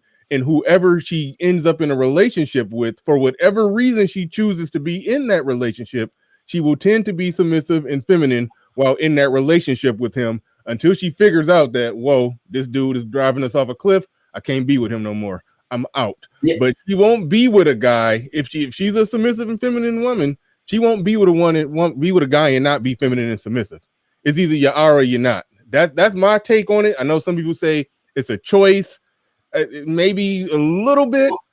Maybe you can choose to. I'm going to choose to not be as much of a bitch. I'm going to choose to not be argumentative. I'm going to choose some things, but I tend to believe. We know who to get away with what with. I don't think you got it in your back pocket. We know who to get away with whatever with. We know who to try. Because you're a terrible human being and no guy should be with you. That's not that goes true. back to what I was saying. No, you are a terrible human being because even if you a bad person, but you're choosing not to be bad with him for whatever benefit, you still leave him and go out into the world and be a horrible human being, and so he shouldn't be with you. No, women know who to try because certain men, and that's the thing. Let me finish my point, sir. That's how women determine alpha and beta males, and then y'all act like women are not supposed to be able to differentiate between alpha and beta males. That's how you end up apparently, some of us can. Apparently, that's why you end up making mothers. You can't differentiate shit. Apparently, we can. Apparently, we can. And that's apparent why a lot of you guys are mad. Because women have determined what they feel is alpha and what they feel is beta. Now, whether or not you like it, that's you. Don't play that. Wait a minute, hold on. Let me. Don't play that incel can't get no pussy game because we got critiques of women. I wasn't. Well, here. if you're talking about an incel, An incel is minute. involuntary celibate. He can't get Whoa, hey! I know you started an argument. Your name on the dais, but I'm still hosting the show, so pump the brakes when I try to get some order. And you did a good job deflecting and derailing. I forgot what I was going to say. God damn it, shit! I'm gonna pass it the truth because I forgot what I was about to say. Thank you. I just wanted to wrap up what I was saying. And that was actually a good example of what I was going to get to, right? This idea that and it's not even her fault. And I could be wrong, by the way. I don't want to come off like condescending. This is just my perception of reality, right? Like that there are these women who come from strong, independent Black women who then think a part of what it means to be who they are is to not be feminine. And so they reject the role of femininity. And that's where you start hearing the phraseology of it literally manifesting. Oh, I play who I can play, but I don't play with who I can't play with. It means you reject the role and you're only taking it when you have no option, right? I want someone who wants the role. And that's what Bernard was trying to explain. He's putting it in like the vengeful wording, which isn't inaccurate. He's totally correct when he men don't like the idea that, oh, you submit to me, but you're like a bitch and run through niggas like they're dirt because we used to be that nigga. That's what women don't understand, and that's what women love about men is being a man is something that doesn't happen when you're born, bro. Like you manifest into a man. It's self-actualization. And so you looking into my past judging me, that's some weirdo shit. And that's why you don't even deserve a good nigga. Because you're looking at a nigga who's, let me finish, please. You're looking at a nigga who needs help and guidance and looking down on him because that's your role. You just a judgmental woman. But then you're confusing your perception with the arrogance and the hubris to think you know what's up. Leave that nigga be, find your man. If he ain't the one, what the fuck you wasting his time for? You sound like a fuck boy in a female body. Fuck are you talking about, bro? It's really simple. You've talked for like an hour. If you like submitting, if you like submitting, then the act of submitting pleases you. Yeah, but I just explained that, Bernard. And you are uncomfortable dominating a man. You are uncomfortable manipulating a man and being with a man so weak enough he'd fall victim to you. Something pathetic, something that a real man will laugh at. What are you talking about? Your ideal man looks through you, but you're comfortable with the man you look through? Get a grip. And that's because women, like I said, he's going on and on. He keeps repeating the same points. Because we got you, but I literally just said, before he started talking, when Jessica X sent her super chat, I said the difference between Western world women do expect men to prove things to them before they actually submit. I said women on opposite ends of the spectrum, like let's say a woman from another continent or whatever. I said those women tend to be submissive before the man actually has to prove masculinity. Did I not just say that? She did, and it was me. It was me who said. Wait, hold on, real quick, Jessica. I'm gonna go to you. I just want to contrast something that Sister George said real quick when she's saying we know who to play with, we know who to test. Yeah, women do know who to play with. Okay, yeah, and men know who to slap. We know what bitch we can slap in the face and she ain't gonna leave. She just gonna cry in the pillow. So that justifies us slapping bitches because we know they ain't going nowhere. How fucked up is that? I did not say that justified anything. Y'all get mad. Y'all get mad when wait a minute. No woman should be with a man who even thinks like that. Yeah, so the prime example was the guy that you brought up with the first clip that you played of the guy being a bitch. He sat there, that woman cheated on him. She got on social media and told the whole fucking world that she cheated on him, and his dumb ass stayed. So when I said, okay, yes, he's a bitch. Oh, well, that's what women want. That's what women want. Oh, no, yeah, no. That's an example. Hold on. All I'm saying is that's an example of a woman knowing who to play with. Whoa, stop. Let me make it very clear. That guy is a bitch ass dude. He shouldn't have stayed with her. He captained Team Sympasaurus. I get all of that. Only thing I was saying, I was being sarcastic. Just to make it very clear, I was being sarcastic, basically saying you modern women Isn't this what y'all want? A man to be understandable and agreeable, and y'all got y'all slut walks, and y'all want y'all freedom, and y'all want this and y'all want that. So y'all would y'all be, y'all technically shouldn't see that much of a problem with that. Us men should see a problem with that. But I was kind of, just trying to get you to admit that, y'all like sex. Y'all like sex, y'all can get away with it. But that part was fun and games. That part was fun and games. I just want to make it clear. But it's an interesting thing. It's an interesting thing when you and I can sit up here and I could be totally honest and I can say women know who to get bullshit off on. Then when you sit here and you explain that women know who to get bullshit off on, oh my God, women shouldn't know who to do whatever with. Women shouldn't do that. Like, are you serious? No. What I'm saying, I'm not talking about you. I'm talking about you, actually. Well, true. The way you were coming at me, you're trying to make it seem like women want to be these submissive, nice creatures over here. And you had mentioned something about being raised by certain women or being raised in certain households. And I do think that has a big deal to do with how women carry themselves. If they do have a mother as a strong figurehead in a household, then they're pretty much going to take after that strong figurehead of a mother. If they saw examples of a weak father or weak man in a household, they're probably not going to respect men the way that they should. So this is byproducts of all those things combined. So that's all I was saying. And I'm not saying that you were wrong in everything that you're saying, but I'm saying that women are not blind to what they feel masculinity is. And like I said, women do know who to try. But if I say they know who to try, y'all get offended by that. And I'm not really understanding the offensiveness. I'm not saying, or I'm not getting offended because they say they know who to try. I'm just speaking about how fucked up it would be if a man was saying, I know what women I could slap. But y'all know what women y'all could get certain things off on too. Come on. Stop it. If a man says, I know who to slap, I know who just gonna cry in the pillow and then just get up and go make some dinner afterwards. Therefore, because of that, I'm just gonna slap her when I feel like slapping her. If a guy says something like that, that guy is a horrible guy. Even if he's with a woman that she know got a brother who gonna come through and put a bullet in his head if he slap her. So that's the only reason he's not slapping, because he don't want to get shot by her brother. No woman should be with that dude. That's all I'm saying. I'm not even talking about she's saying I know who I can get away with something with. Therefore, she's just so horrible. No. What I'm saying is, if a woman operates like that, to where she would be an absolutely horrible piece of shit if she could get away with it, all I'm saying is that's a bad person. No dude should be with her. That's all I'm saying. Just like no woman should be with that guy who would otherwise be beating her ass, but he's worried about a penalty or getting beat up by her brother. No, no woman should be with that dude. That's all I'm saying. So you just basically admitting that, women are terrible. I don't think it's all of them, but you basically admitting women are horrible people. That's the thing. I'm not saying women are horrible people for actually having a measuring stick as to what they pertain is a real man or a bad man. And I kind of feel like you're able to determine like if a woman is feminine or if she has a lot of feminine traits versus if she has a lot of masculine traits.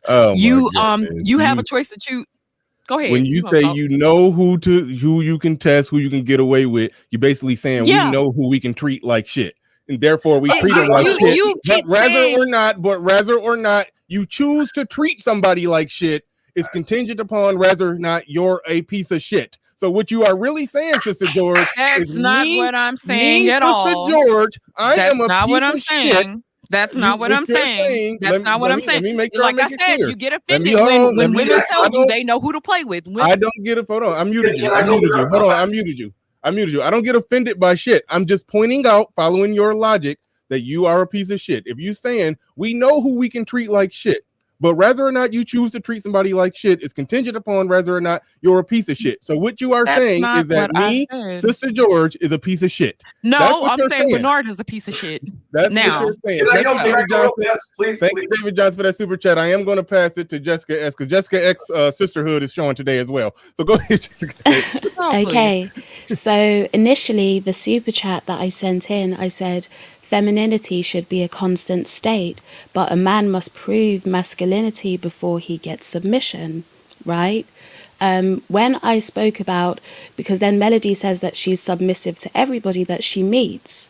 And I said that that's not a good thing, because that's how you're going to end up being a single mother or carrying a lot of baggage.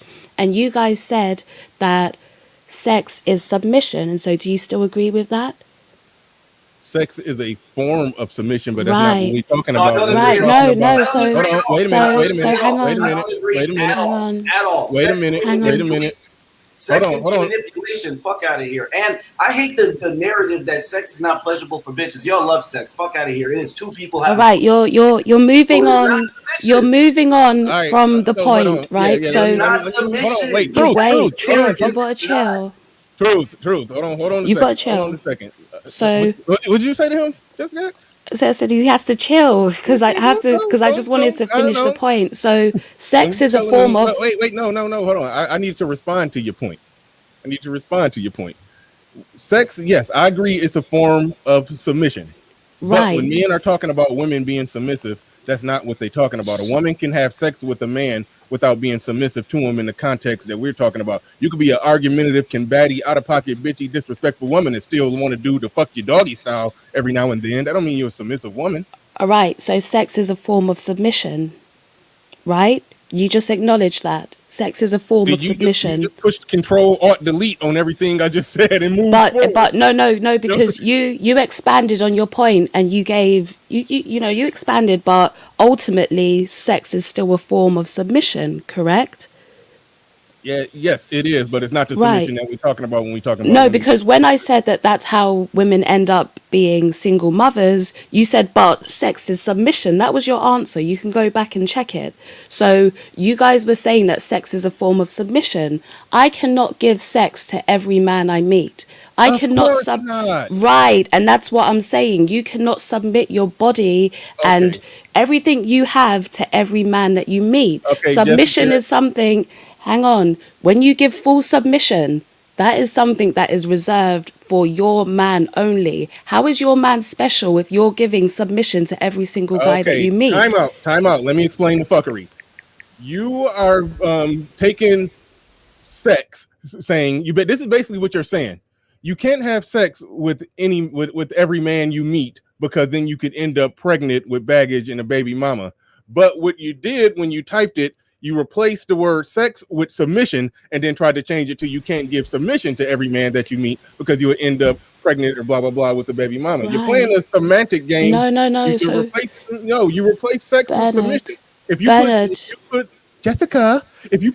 put sex right there, then I agree with you. If you put submission right there, I don't agree with you, and you can't conflate the two just because sex is a form of submission. It's not the submission that we're talking about. Right. So I still stand by it. You cannot give full submission to every man you meet. No, you cannot.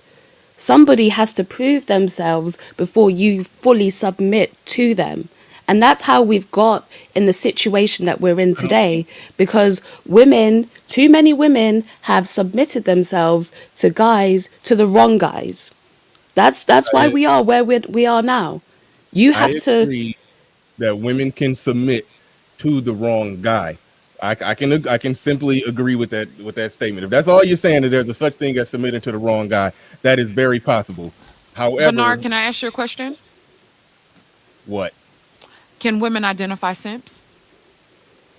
Can they identify a simp? Of course. Yeah. I'm good at that.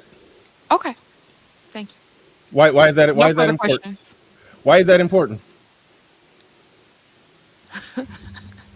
If a woman can identify a simp, and you know that she can identify a simp, that means that woman knows who to play with. That's basically what I was trying to get at. Thank you. No, that's not a thank you. You didn't prove a point. Oh, I did. I did. Yes, you can identify. If you can approve, if a woman can say that a man is a simp, that's what I'm saying. She knows who to play You with. normally know he's a simp if he does some simpish shit. Yeah, she knows who to play with. She knows who to get. She knows if she can say that dude over there is a simp. I know he's a simp. That's what I mean by she knows who to play with. I'm not saying that. I'm not saying that even the simp should be disrespected. I'm not saying that at all, but I'm saying that women have eyes and they have vision, just like you guys have vision, and y'all know who to do with whatever Okay, too. I left you Women know how to dead. place I women can left identify you. sex. That's all I'm I saying. left you dead in the casket with the last argument, and that argument did not dig you out of the grave. You still done. You still No, you you in still that highly casket with finished. me. You in the casket with me. You're No, in there I'm with not. me. No, I'm not. Come All on, you're honey. saying, Come on, lay down. if a woman, I know you the Undertaker, but come on, dog.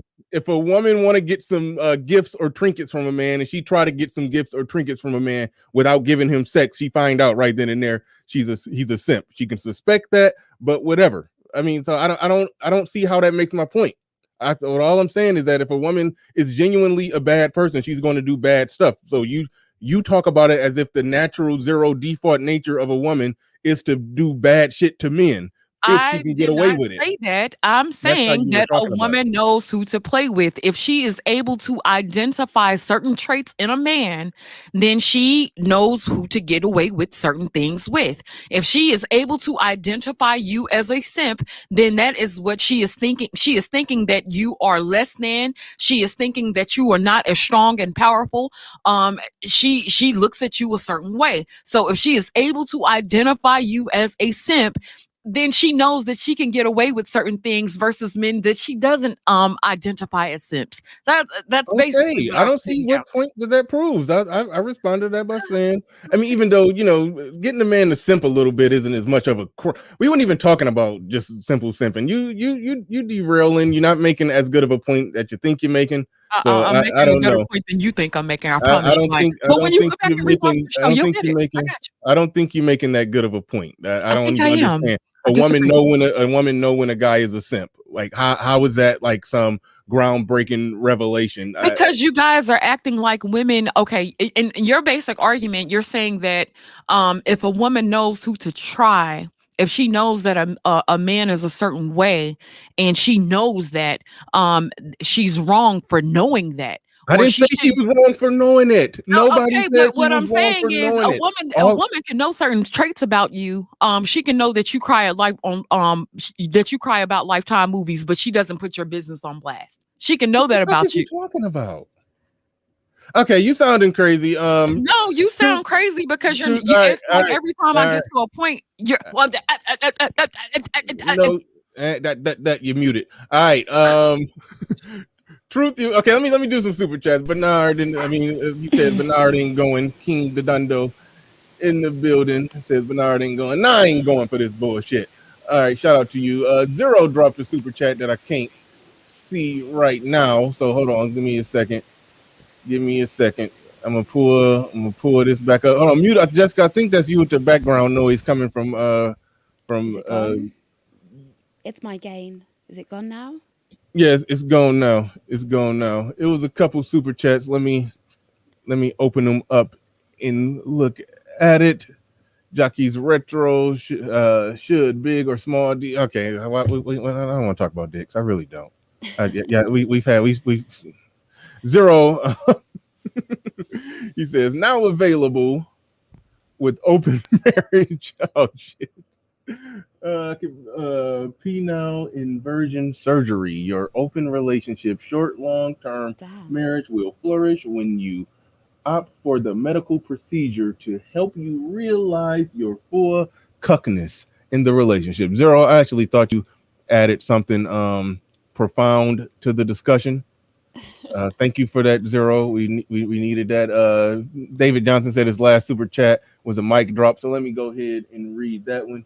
He said, "Imagine if men said, I'm not being masculine for any woman, or I'm not leading any woman. We'd be like, what?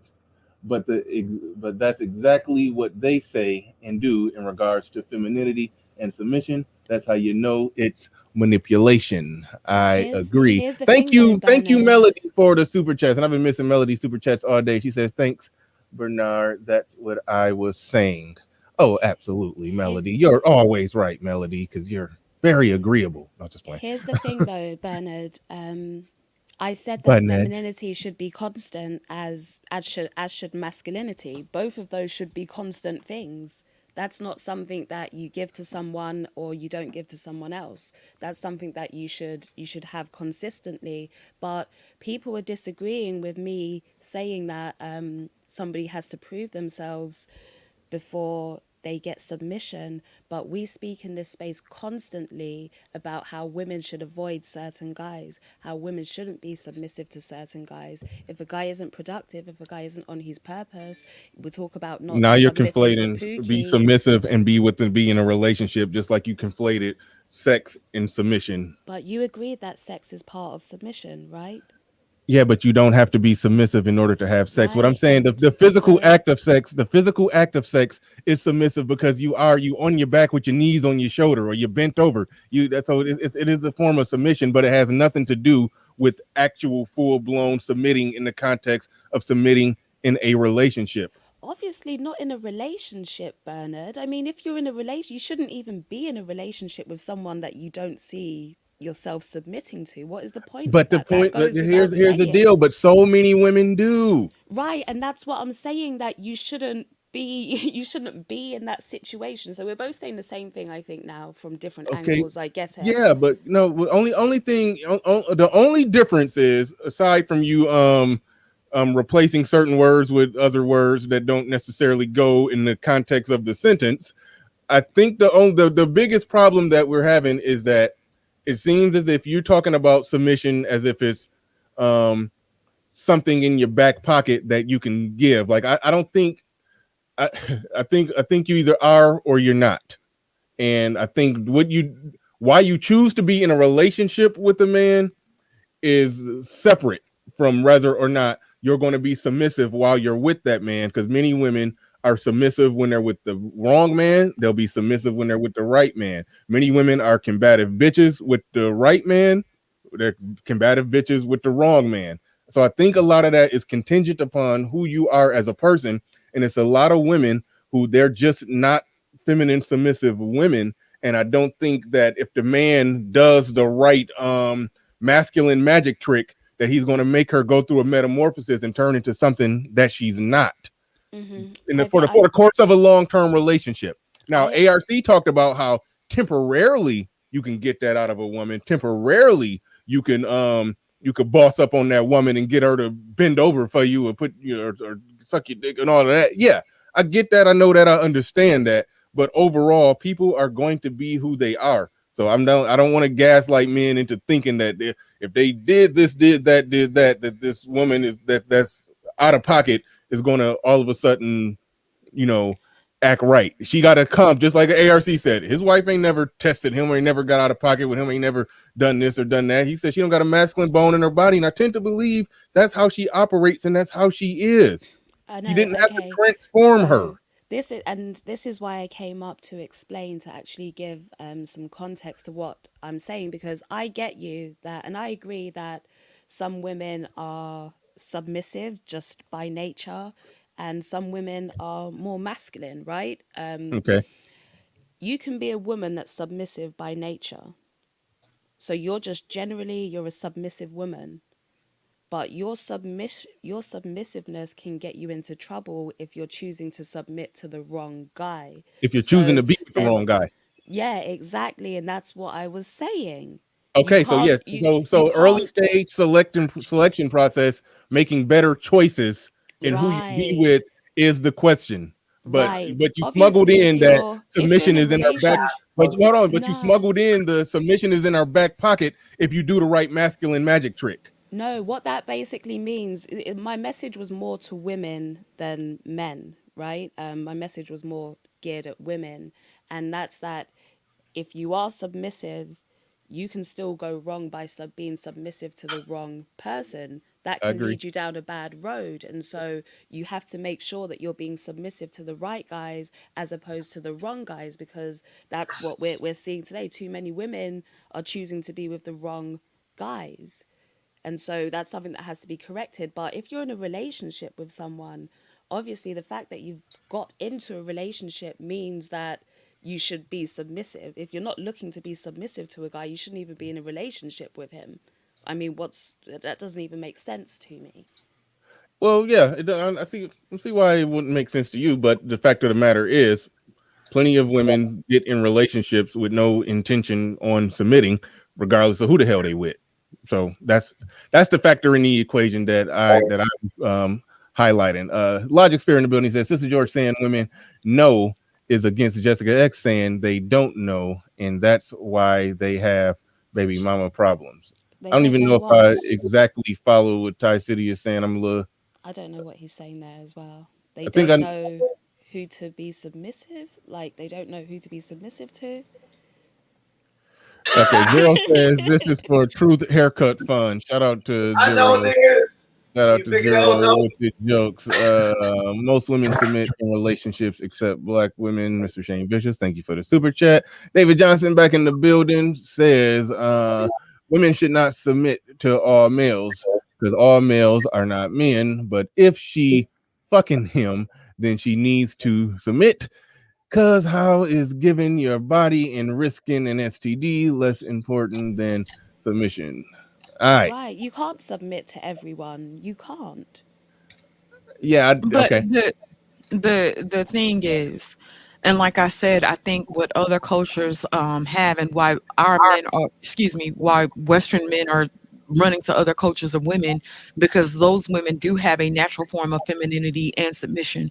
So I feel like they'll submit and they'll be a certain way with men, and the men don't necessarily have to prove masculinity to them. Because But don't those other, let nothing, me finish my don't point. nothing, Other don't wo- nothing. let Real me quick, finish real my quick, real point, quick. Bernard. Hold on, real quick, real quick. I'm passing it right back to you. Don't nothing bring out that femininity and submission in a woman like being in a third world country where you can't go and make your own money and do what you want to do and live how you want to live and freedom and all of that shit. But anyway, go ahead. I'm sorry, you forgot. I forgot you bad at holding you.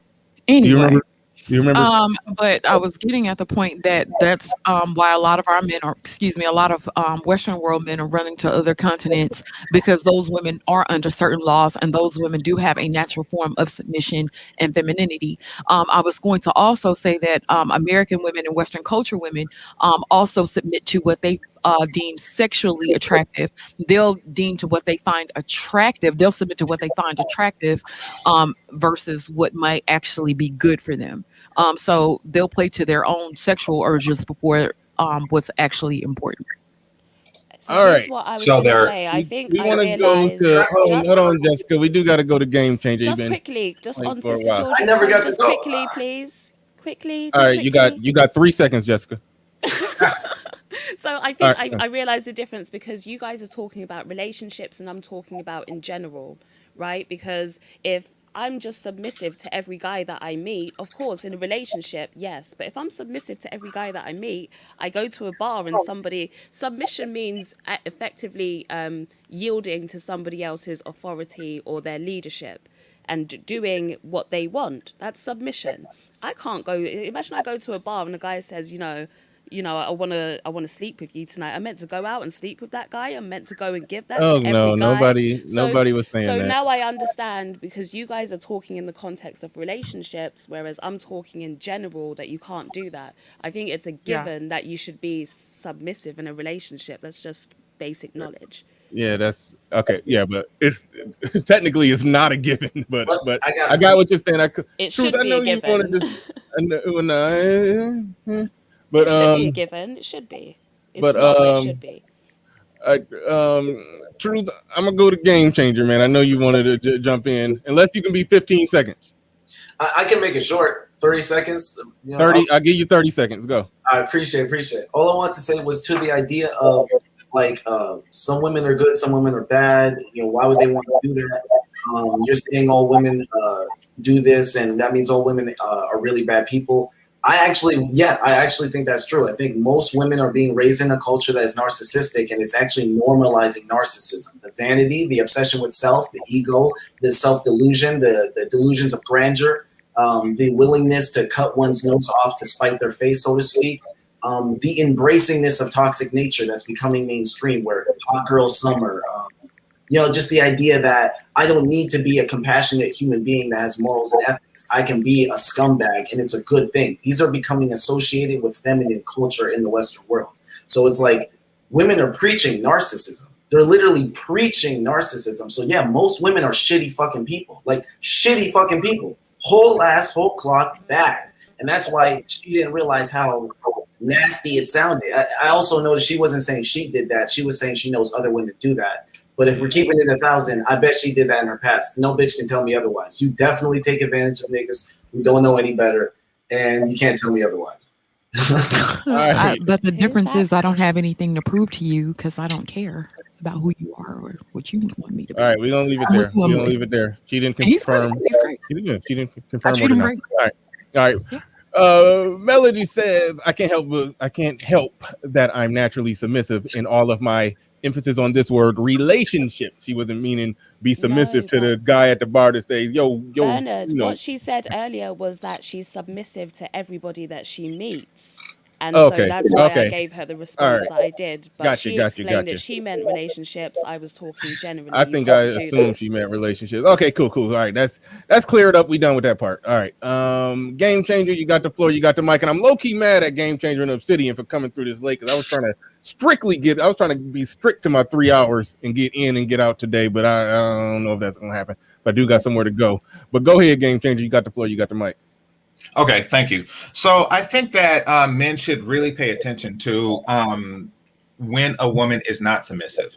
So if she's only submissive to her man, and that's the argument now, if she should be that, because I think the argument is going to how does she treat individuals she's not in a relationship with? Because what it says is if she's submissive only to her mate, then she is submissive because she feels she has to be in order to sustain the relationship. Now, that's a strong possibility. How she treats the worst person or the person that she least has to be submissive to is how she will treat you when she do not have to submit to you. So say you meet a woman, right? And, she treats you like a king, but she treats the janitor like a peasant, or she treats the waiter like a peasant, or she treats the bartender like a peasant. She is comfortable talking back to every man that she feels is beneath her, right? She's always talking back. Guess what happens when you sign on that dotted line after you say I do? She no longer has to be submissive to you. She no longer has to be polite to you. She no longer has to be decent to you because the laws protect her. Now you are beneath her. And the behavior that she displayed on the men that were beneath her, quote unquote, beneath her, is the behavior she's going to display towards you. Basically, we are often dealing with women who are looking to be as unsubmissive as possible. And even though you may still be the same masculine man, you are no longer in the same masculine position of authority once you sign on that dotted line. Now, with someone like Melody is saying, is she's saying that she is as submissive, or in this case, polite, because she's treating the person how they want to be treated, not really following their every command, but submissive in the sense that she's treating every person that they how they want to be treated to all people, all men that she come across. For example, she's the girl, because I noticed this with other cultures when I went to university. And a little bit in high school, that other cultures have a base level politeness that we can call to a certain extent submissive, because they are catering to what we want to a certain extent. They have a base level politeness. Asian girls would say stuff like, I see you were late. Do you want to copy my notes? Or I'm about to go to Burger King. You want me to pick something up? Et cetera, et cetera, et cetera. This is baseline understanding my desire and fulfilling it without getting, within the boundaries of good taste.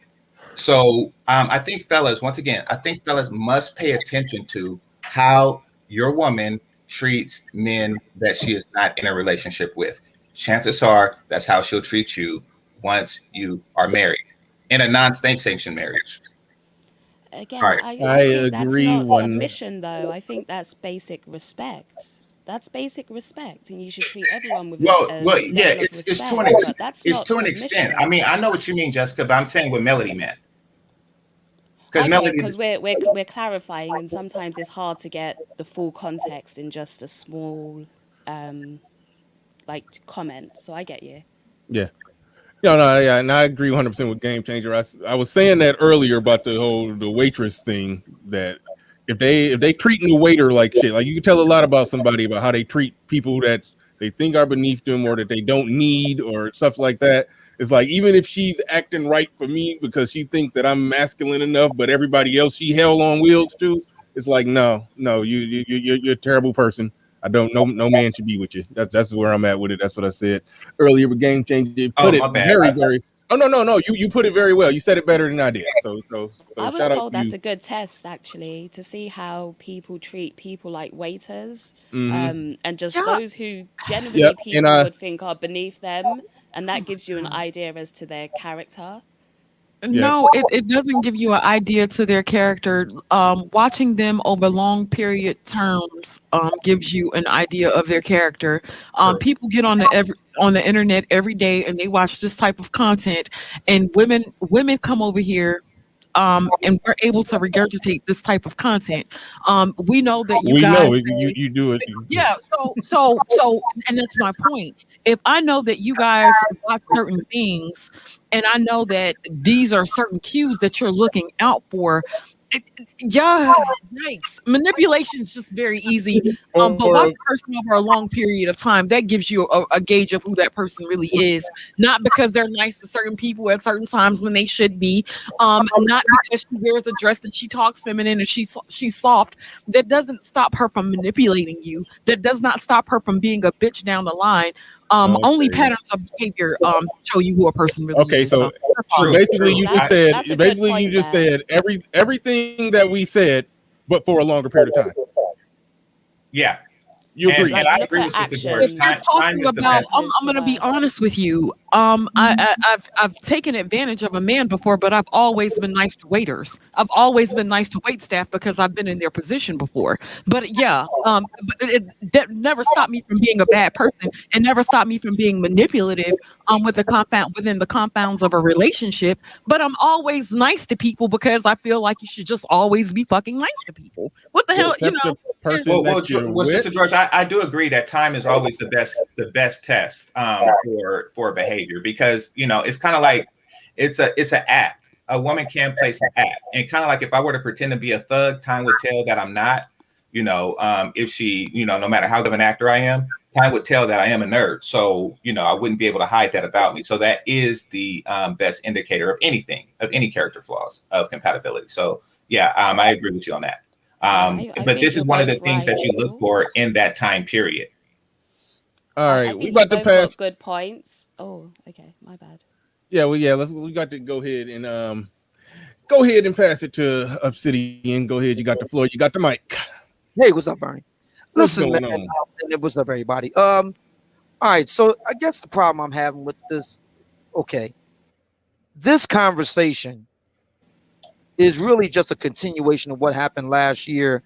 Interestingly enough, Bernie, Danielle was here. You two, along with Concrete Rose, hashed this out over on Brother Xavier's channel. I mean, I don't understand why we keep. I guess the frustration for me is we're in a new year, and here we are, not just the present company, but I'm talking about just overall, just getting a survey of the Black YouTube landscape. And here we are going back again into this, kind of time loop, Groundhog Day over and over again, instead of just accepting things where we are and moving forward. Look, Black women, particularly those of a certain age, that is to say late 30s and beyond, they have their own ideas as to what a good relationship looks like. And that's wildly different from what a lot of Black men want. And it cannot be reconciled. That's just like the term irreconcilable differences. This is an irreconcilable situation. Black women want what they want. Black men want what they want. Never the twain shall meet. And so we divorce. See, where I'm at with it is, how are we going to deal with a cohort of Black women who are incapable of taking care of themselves? Who pays? See, I don't want to pay for them. I don't. They have the right to live their lives however they see fit. God bless them. I just don't want to pay for it. I don't want to pay for that. I don't want to pay for that. I'm a PhD. I don't want to pay for that. I don't want to pay for their health care. I don't want to pay for their housing. I don't want to pay for their security. They have every right to live the way that they want. But that means they have to take care of themselves. They have to provide their own security. See, when we talk about these issues, relationships and stuff, we're only focused on, and to be brutally frank, the sexual. And so much of a relationship is non-sexual. It's insurance. It's paying the rent. It's keeping the lights on. It's cleaning the toilet. I mean, it's the day-to-day mundane things of life that almost never get talked about in Black love conversations. And that's why I'm at with it. I'm like, okay, fine. You want to do what you want to do? Great. God bless you. I hope you have a hospice care plan. I don't want to pay for you. I really don't. I don't pay for stuff that I have no say over. I have no say over, no oversight. I just don't. Where else in life do you pay for things that you have absolutely no say, no oversight over? And that's essentially what a lot of Black women want. Ideally, a lot of Black women want a lot of Black men to pay for them to live the way that they want. I'm not faulting them for that. Who wouldn't want that? But that's not how life works. If Black women have a view which holds that they don't want to submit to any man, no matter what he does, what he looks like, what he's accomplished, his credentials, they want to be able to live their life on a quote-unquote partnership basis. They want you to slay the dragon, become successful, then they want to be a partner with you. About what again? About what? There's nothing to partner with. Hey, old man, let me jump in here real quick. Yeah. Hang on, Nagon. So my position, hang on. I'm gonna get to you in a second. So my position is this. Look, you can live any way you want to live. I'm good with it. We just need to figure out who's going to do what. Who's going to pull a plug? Who's going to take care of final expenses? Who's going to deal with your security? All the stuff about being protection. Listen, get you a trained dog, get you a pistol, get you the Sloman shield. I don't give a shit. I just want to know who pays for. How are we going to work all this out? Because I'm not paying for women I ain't banging. I ain't paying for women who made it clear they have no intent to submit to me. I'm not paying for any woman who ain't a part of the team. You want to have your own team. Great. Then you pay for your own stuff. And I'll hand it off to Nagon after that. Nagon 11, what's going on? What's up, baby? It's been a minute. What's up, old man? Happy New Year to you guys, man. What's up, man? What's up? Yeah, I haven't been chiming on this stuff for quite a bit. I've been kind of dealing with this conservative, non-conservative political game. This madness that's been running around the tube. But here, since the last time I was really heavily on Obsidian show back in 2019, we were tearing shit out the frame for quite a bit, and the bald eagle fell, and that was the end of that. I was pretty much done with that. So we have not turned the corner on this. Let me just say this real quick. All right, we haven't turned. Let me say this real quick. Old Uncle Nagon talking. T.O. Nagoni talking. Listen here. If you're gonna run with a woman and she is not submissive to you from the jump, get the fuck out of there. We said that already. Why are you wasting time wrestling with a buck and bronc? What's that gonna get you? What's that gonna get you? But a lot of whole bumps and everything else like that, and waste a lot of resources. Why are you fucking with that? What are y'all talking about? Y'all still fucking with that? I'm not talking to the guys that are selling game and all that shit. What are you fucking with that for? Let me explain something about a partner. A partner is somebody who comes in, understands what their role is, and plays it. That's what they do. All right. Now it could be a 50-50 role, or it could be, you got the lead, and they're gonna come in and they're gonna play, the support to you. A lot of these women, I'm gonna tell you right now, even with the lady I'm seeing, she got a little uptight because I said I was going down to Brazil. She got mad, got upset. I'm going down. Fuck y'all. But anyway, at the end of the day, tight, because at the end of the day, all this, okay, law degree. Yale University, all this fucking training. But at the end of the day, it's me who's got to get her life together. You, at the end of the day, are going to end up having to get this shit right in the first place. Most of them. That's where you're at with a lot of this. And then you're talking about you got to prove yourself for them to be submissive to you. You understand what that really means? Do you understand that? Listen, if they're not submissive to you from the minute you walk through the door, get the out of there. Don't sit here and try to train somebody who is not in that mode. Don't do that. You're wasting your time. You waste your time. You waste your resources. It's not going to get you anywhere. I don't know why guys are still fighting with this. I said there is no debate. I said that a couple of years ago. I say that right now to this day. I've listened to all this shit rankle and go on for years. There is no debate. I don't know what the fuck's wrong with y'all. There's no debate here. Women, well, he's got to prove himself to me. We got to prove dick. At the end of the day, you got to prove something to me. Because I'm going to be the one who can hopefully make you a wife. But at the end of the day, you can't make that yourself. I'm the one who's going to take a lot of the responsibility for this relationship, regardless, because society's going to put that on me. So since that is the case, you better be coming in there right. Okay, now if I start fucking up, that's another story. But at the jump, you come in there and you bring that submissive thing. If you can't do that, walk the fuck out of there. You crazy to waste time with that. Many sisters are poor partners. They don't respect you. The society has played that role. We see it all now through the political season, everything else we've seen. Many of them do not respect you. That's how you've been trained. That's the society to a large extent. All right? I move outside of that motherfucker. And anybody who's smart is going to be doing that at the same level. But don't sit here and have to listen to somebody tell you got to earn my submission. Get the fuck out of here. The odds are you something off the bottom of my shoes. That's the reality. I know a lot of y'all don't want to accept that. But that's where you are with a lot of this. Most of these sisters are shit partners. Why do you think the divorce rates are all fucked up the way it is? That's just where we're at. I don't know why you guys don't understand this. There is no debate. I don't know. What the fuck is Nagone, up with y'all? I don't know if you was listening. I don't know if you was listening earlier. My whole point is that no, you don't go back and forth trying to wrangle and wrestle around with her with all of that shit. So I'm with you on that. I said if she ain't on it from the jump, then no, you don't try to train her. I was addressing the bullshit. What'd you say? I was addressing, because the conversation went that route where they start talking about the bullshit gaslighting argument of a woman will be submissive if a man is masculine enough and blah blah blah. I'm saying no, she's either submissive or she's not. Can I say one quick thing on that? I just want to say one quick thing on that. Hold on, Truth. Finish up, dog, and I'm out. I'm with you. I'm with you 100%, Nagone.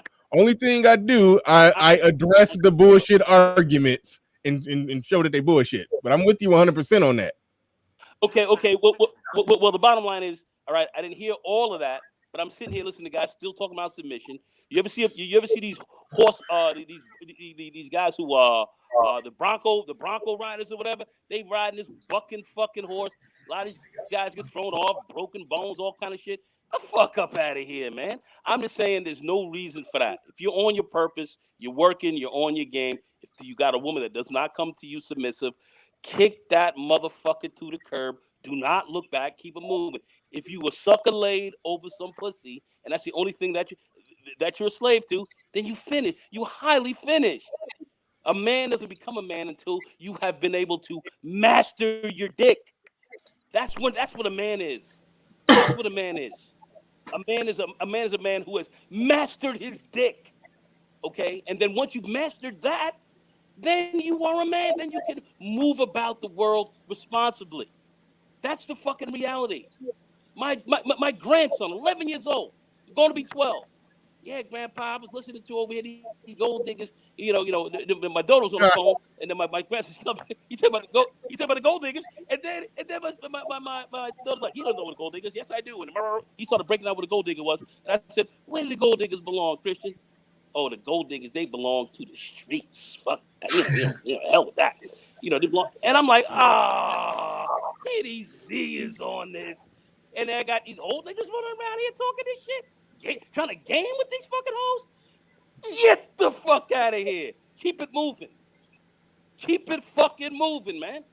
Y'all keep talking about these shit partners. People that are gonna fuck you in your ass. Gonna tear you out the frame down the line. You sitting there trying to negotiate with them. You niggas is crazy, man. Yo, listen. Cut these hoes to the fucking back to the family. Cut them back as hard as you can. Be critically cold about it. Don't think about it. All right? And roll with those that are naturally submissive to you. If they're not, or they show that they're not, drop them fast in a high yam. Keep it moving. Don't have no conversation. And don't argue with nobody about it. Don't argue with no man about that. You hear a man argue about it, keep on moving. Don't argue about it. All right? That's it. That's it. We should be having this conversation now. This is old. This is back 2018. I'm done. So shout out to Nagone 11. Appreciate that. SKC in the building says said just for having O in Nagone on screen again. Manosphere. He says memories, golden age of the Manosphere 2.0. A lot of people saying super chats real quick. Carlton Banks III in here says agreed. SKC. JJ in the building says SYSBM. Got grown man business. Oh shit. He says black male submission is now the expectation for the modern black female. Ask these women what their perception of a good man, and they will simply describe a slave. Hashtag men first. Shout out to grown man business. Also, Darius D in the building. He says we stay winning SYSBM. And Dwayne in the building with the super chat. Appreciate that. Game changer. Go ahead. I find you about to jump in and say something. Yeah, I did want to say something. So I think a reason why most cultures, or so many cultures, at least in the past, had a situation where the father picked, or at least approved the husband of his daughter. That's why in even modern marriages, they show the father giving the daughter away. It was the father's choice, was because making or allowing a woman to determine if a man is masculine enough for submission automatically puts her in a dominant position, which means that she's not even submissive to begin with. Like it's a paradox. She has to be in a dominant position in order to submit. And then throughout the relationship, she always has the right. She can always push that button and say, you know something, I no longer choose to submit because I no longer deem you dominant. She's always in that dominant position. If her submission is contingent on if she determines you worthy constantly. That's a dominant position to be in. Those who look at it that way, or at least seek to hold that dominant position, probably are willing to do submissive things, and she's willing to obey every desire as long as that desire coincides with what she wants. If you desire something that she does not, she can deem you unworthy of submission and no longer submit. That's not actual submitting, but it's the position that modern women are in. Right on. Go ahead, Truth. We about to wrap this up real soon because I'm way past my time because I got some shit to do. But go ahead, Truth. You got it. So my concept on submission is a little I don't want to say deeper, but I think that so I'm a Christian. I kind of default. Yeah. I kind of default to like my beliefs, but at the same time, I don't think even a secular-minded person can follow the same train of thought. So to me, the teachings are that women and men are not supposed to really. The woman's not really supposed to submit to the man. She's supposed to submit to God, and God told her to submit to the man that He puts in front of her that she's supposed to marry. So the submission to the man is auxiliary through the submission to the Lord, as that is how He ordains the order. And then the man is also submitted to the Lord. So even the man submits to God.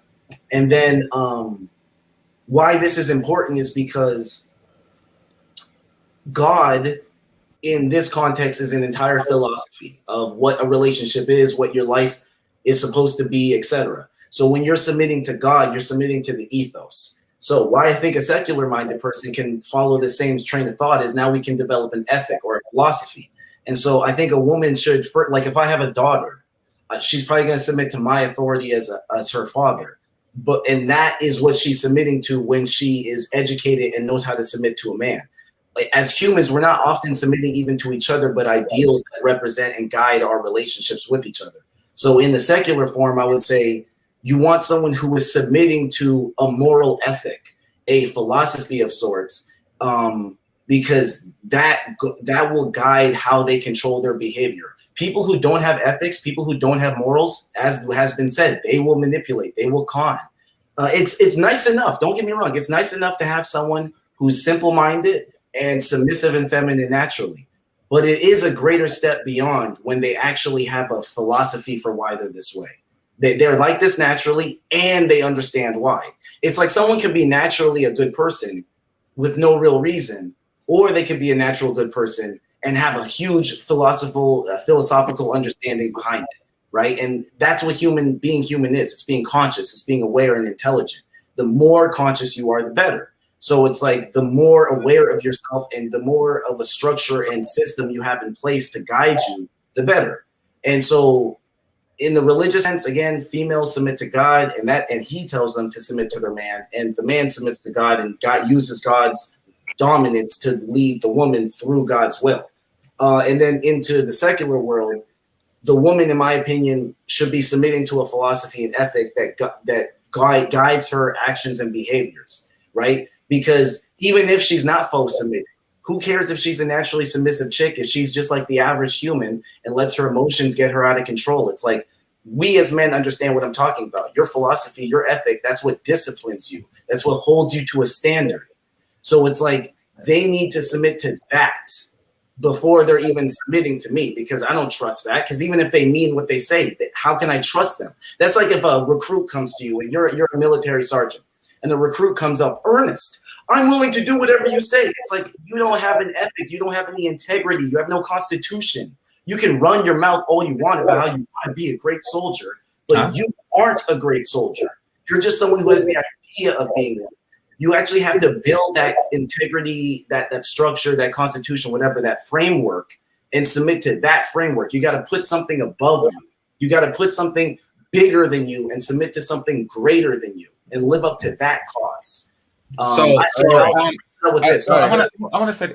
Let me wrap it up. Hold on. We gonna pass it, Proof. We gonna pass it. That was This was last sentence. Last sentence. Go ahead. I heard Kevin Samuels put it in a way I really liked. He was like, a lot of times women will find themselves in marriages they want to leave, and it's like, that's up to you. But my advice is submit to something bigger than you. Submit to the family, to what it represents for the children, to etc. You need to stop making it about yourself. But anyway. I follow that last part. Go ahead, Game Changer, real quick. Yeah, so it's very important that we refrain from calling submissive women simple or simple-minded, because that type of thinking is where we have this modern women, I'm too smart to submit type woman. You kind of encourage women to think that way when you say stuff like that. So it's very important that we refrain from doing such a thing. Secondly, see, you gave the military example, which is, an interesting one. If a recruit go to a sergeant and say that, oh no, you're not qualified because you don't have a higher purpose, or you're not. But I mean, if he's submitting to the sergeant and the sergeant trains him to be whatever, a ranger, a SEAL, et cetera, then he is capable of doing that for whatever reason. You see, men have a tendency to do certain things, and they like to isolate themselves as qualified for submission. And by saying, a man must first submit to God, is pretty much saying that only Protestants, Catholics, and God's chosen should be submitted to. That's their way of saying that. But no, ladies, if you deem a man worthy and, he believes in whatever, get him a sandwich. And fellas, it really doesn't matter, why she's getting you a sandwich. At the end of the day, she's getting you a sandwich. And that is the crux of what we're talking about. Like, is she submitting to you, and is she going down whatever path you are leading her, whether that path is to what you believe to be the afterlife, or what others believe to be the afterlife, or what it means, whether it's family or what have you. The point is that she is following down your path. The same as the recruit who is going, into the military. He's following down the path of the sergeant. Doesn't really matter what his personal religious beliefs are, or what his personal political beliefs are. He is following down a person who is following down a path, which means he is going in the same direction. Right. I right. find it funny when GC said she deems you worthy of submission. Nobody pushed back on that. But I that's didn't even hear him essentially say what that. I was saying. He did. He said it Jessica, just you know it's now. because he's a I didn't dude, hear and him when say you that. say it, So, honey. right, because essentially we're saying the same thing. And here's Yeah. the thing: as a guy, you could have a natural trait as a guy of being a leader and being a provider and being a protector, right? But you have to use your discernment as to whether a woman that you come across is actually deserving of that. You can't give your leadership, your protection, and provide for every single woman.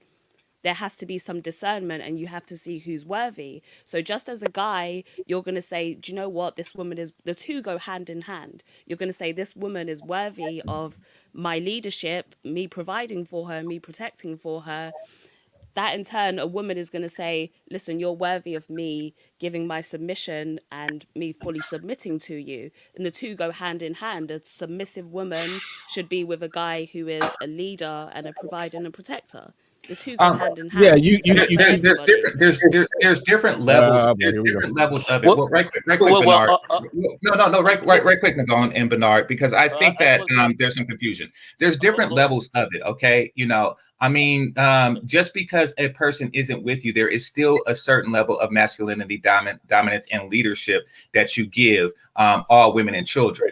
You don't just say, okay, this is the way out of the burning building, my bitch, everybody else burn. You don't say stuff like that. You lead all peoples to safety, if that's the case. However, there is a certain level of protection that is reserved for your significant other or your family members. Just like there's a certain level of submission that is reserved for a woman's mate. However, there is a base level submission that is due all men. That is a level that we confuse with respect. But it's a difference between men and women that exists naturally. I agree with you. Yeah, my whole thing is hold on real quick. Literally Jessica. said the same Hold on. thing, just My whole stop. Whoa, hey, stop it for a second.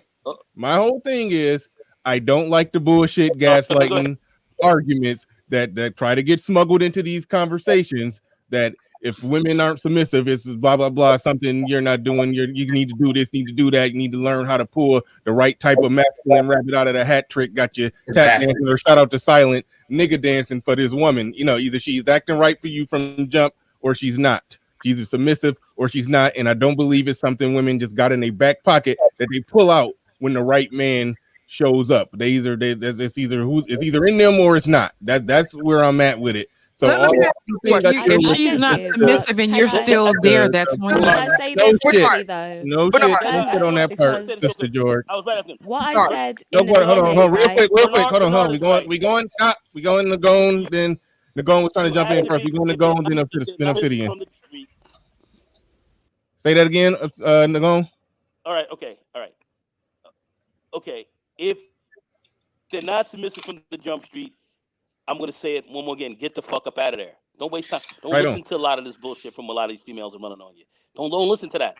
That shit is garbage. At the end of the day, okay, well, they must show leadership. If you're running your life, if a man, you're running your life decently, and you got your life together, you're working, you got your own joint, you're handling your shit, you're a leader. Because the general leads himself. Okay? So if you're leading yourself pretty good, you can probably lead a lot of other things. All right, woman should be naturally submissive to that. Is this man handling his life decently? And most guys I think what's going on here. This is what I think was real quick, Nagon. What I think is going on here. I feel like y'all are barking up the wrong tree. That discussion is a discussion that needs to be taken to women. Hey, women, don't submit to the wrong guy.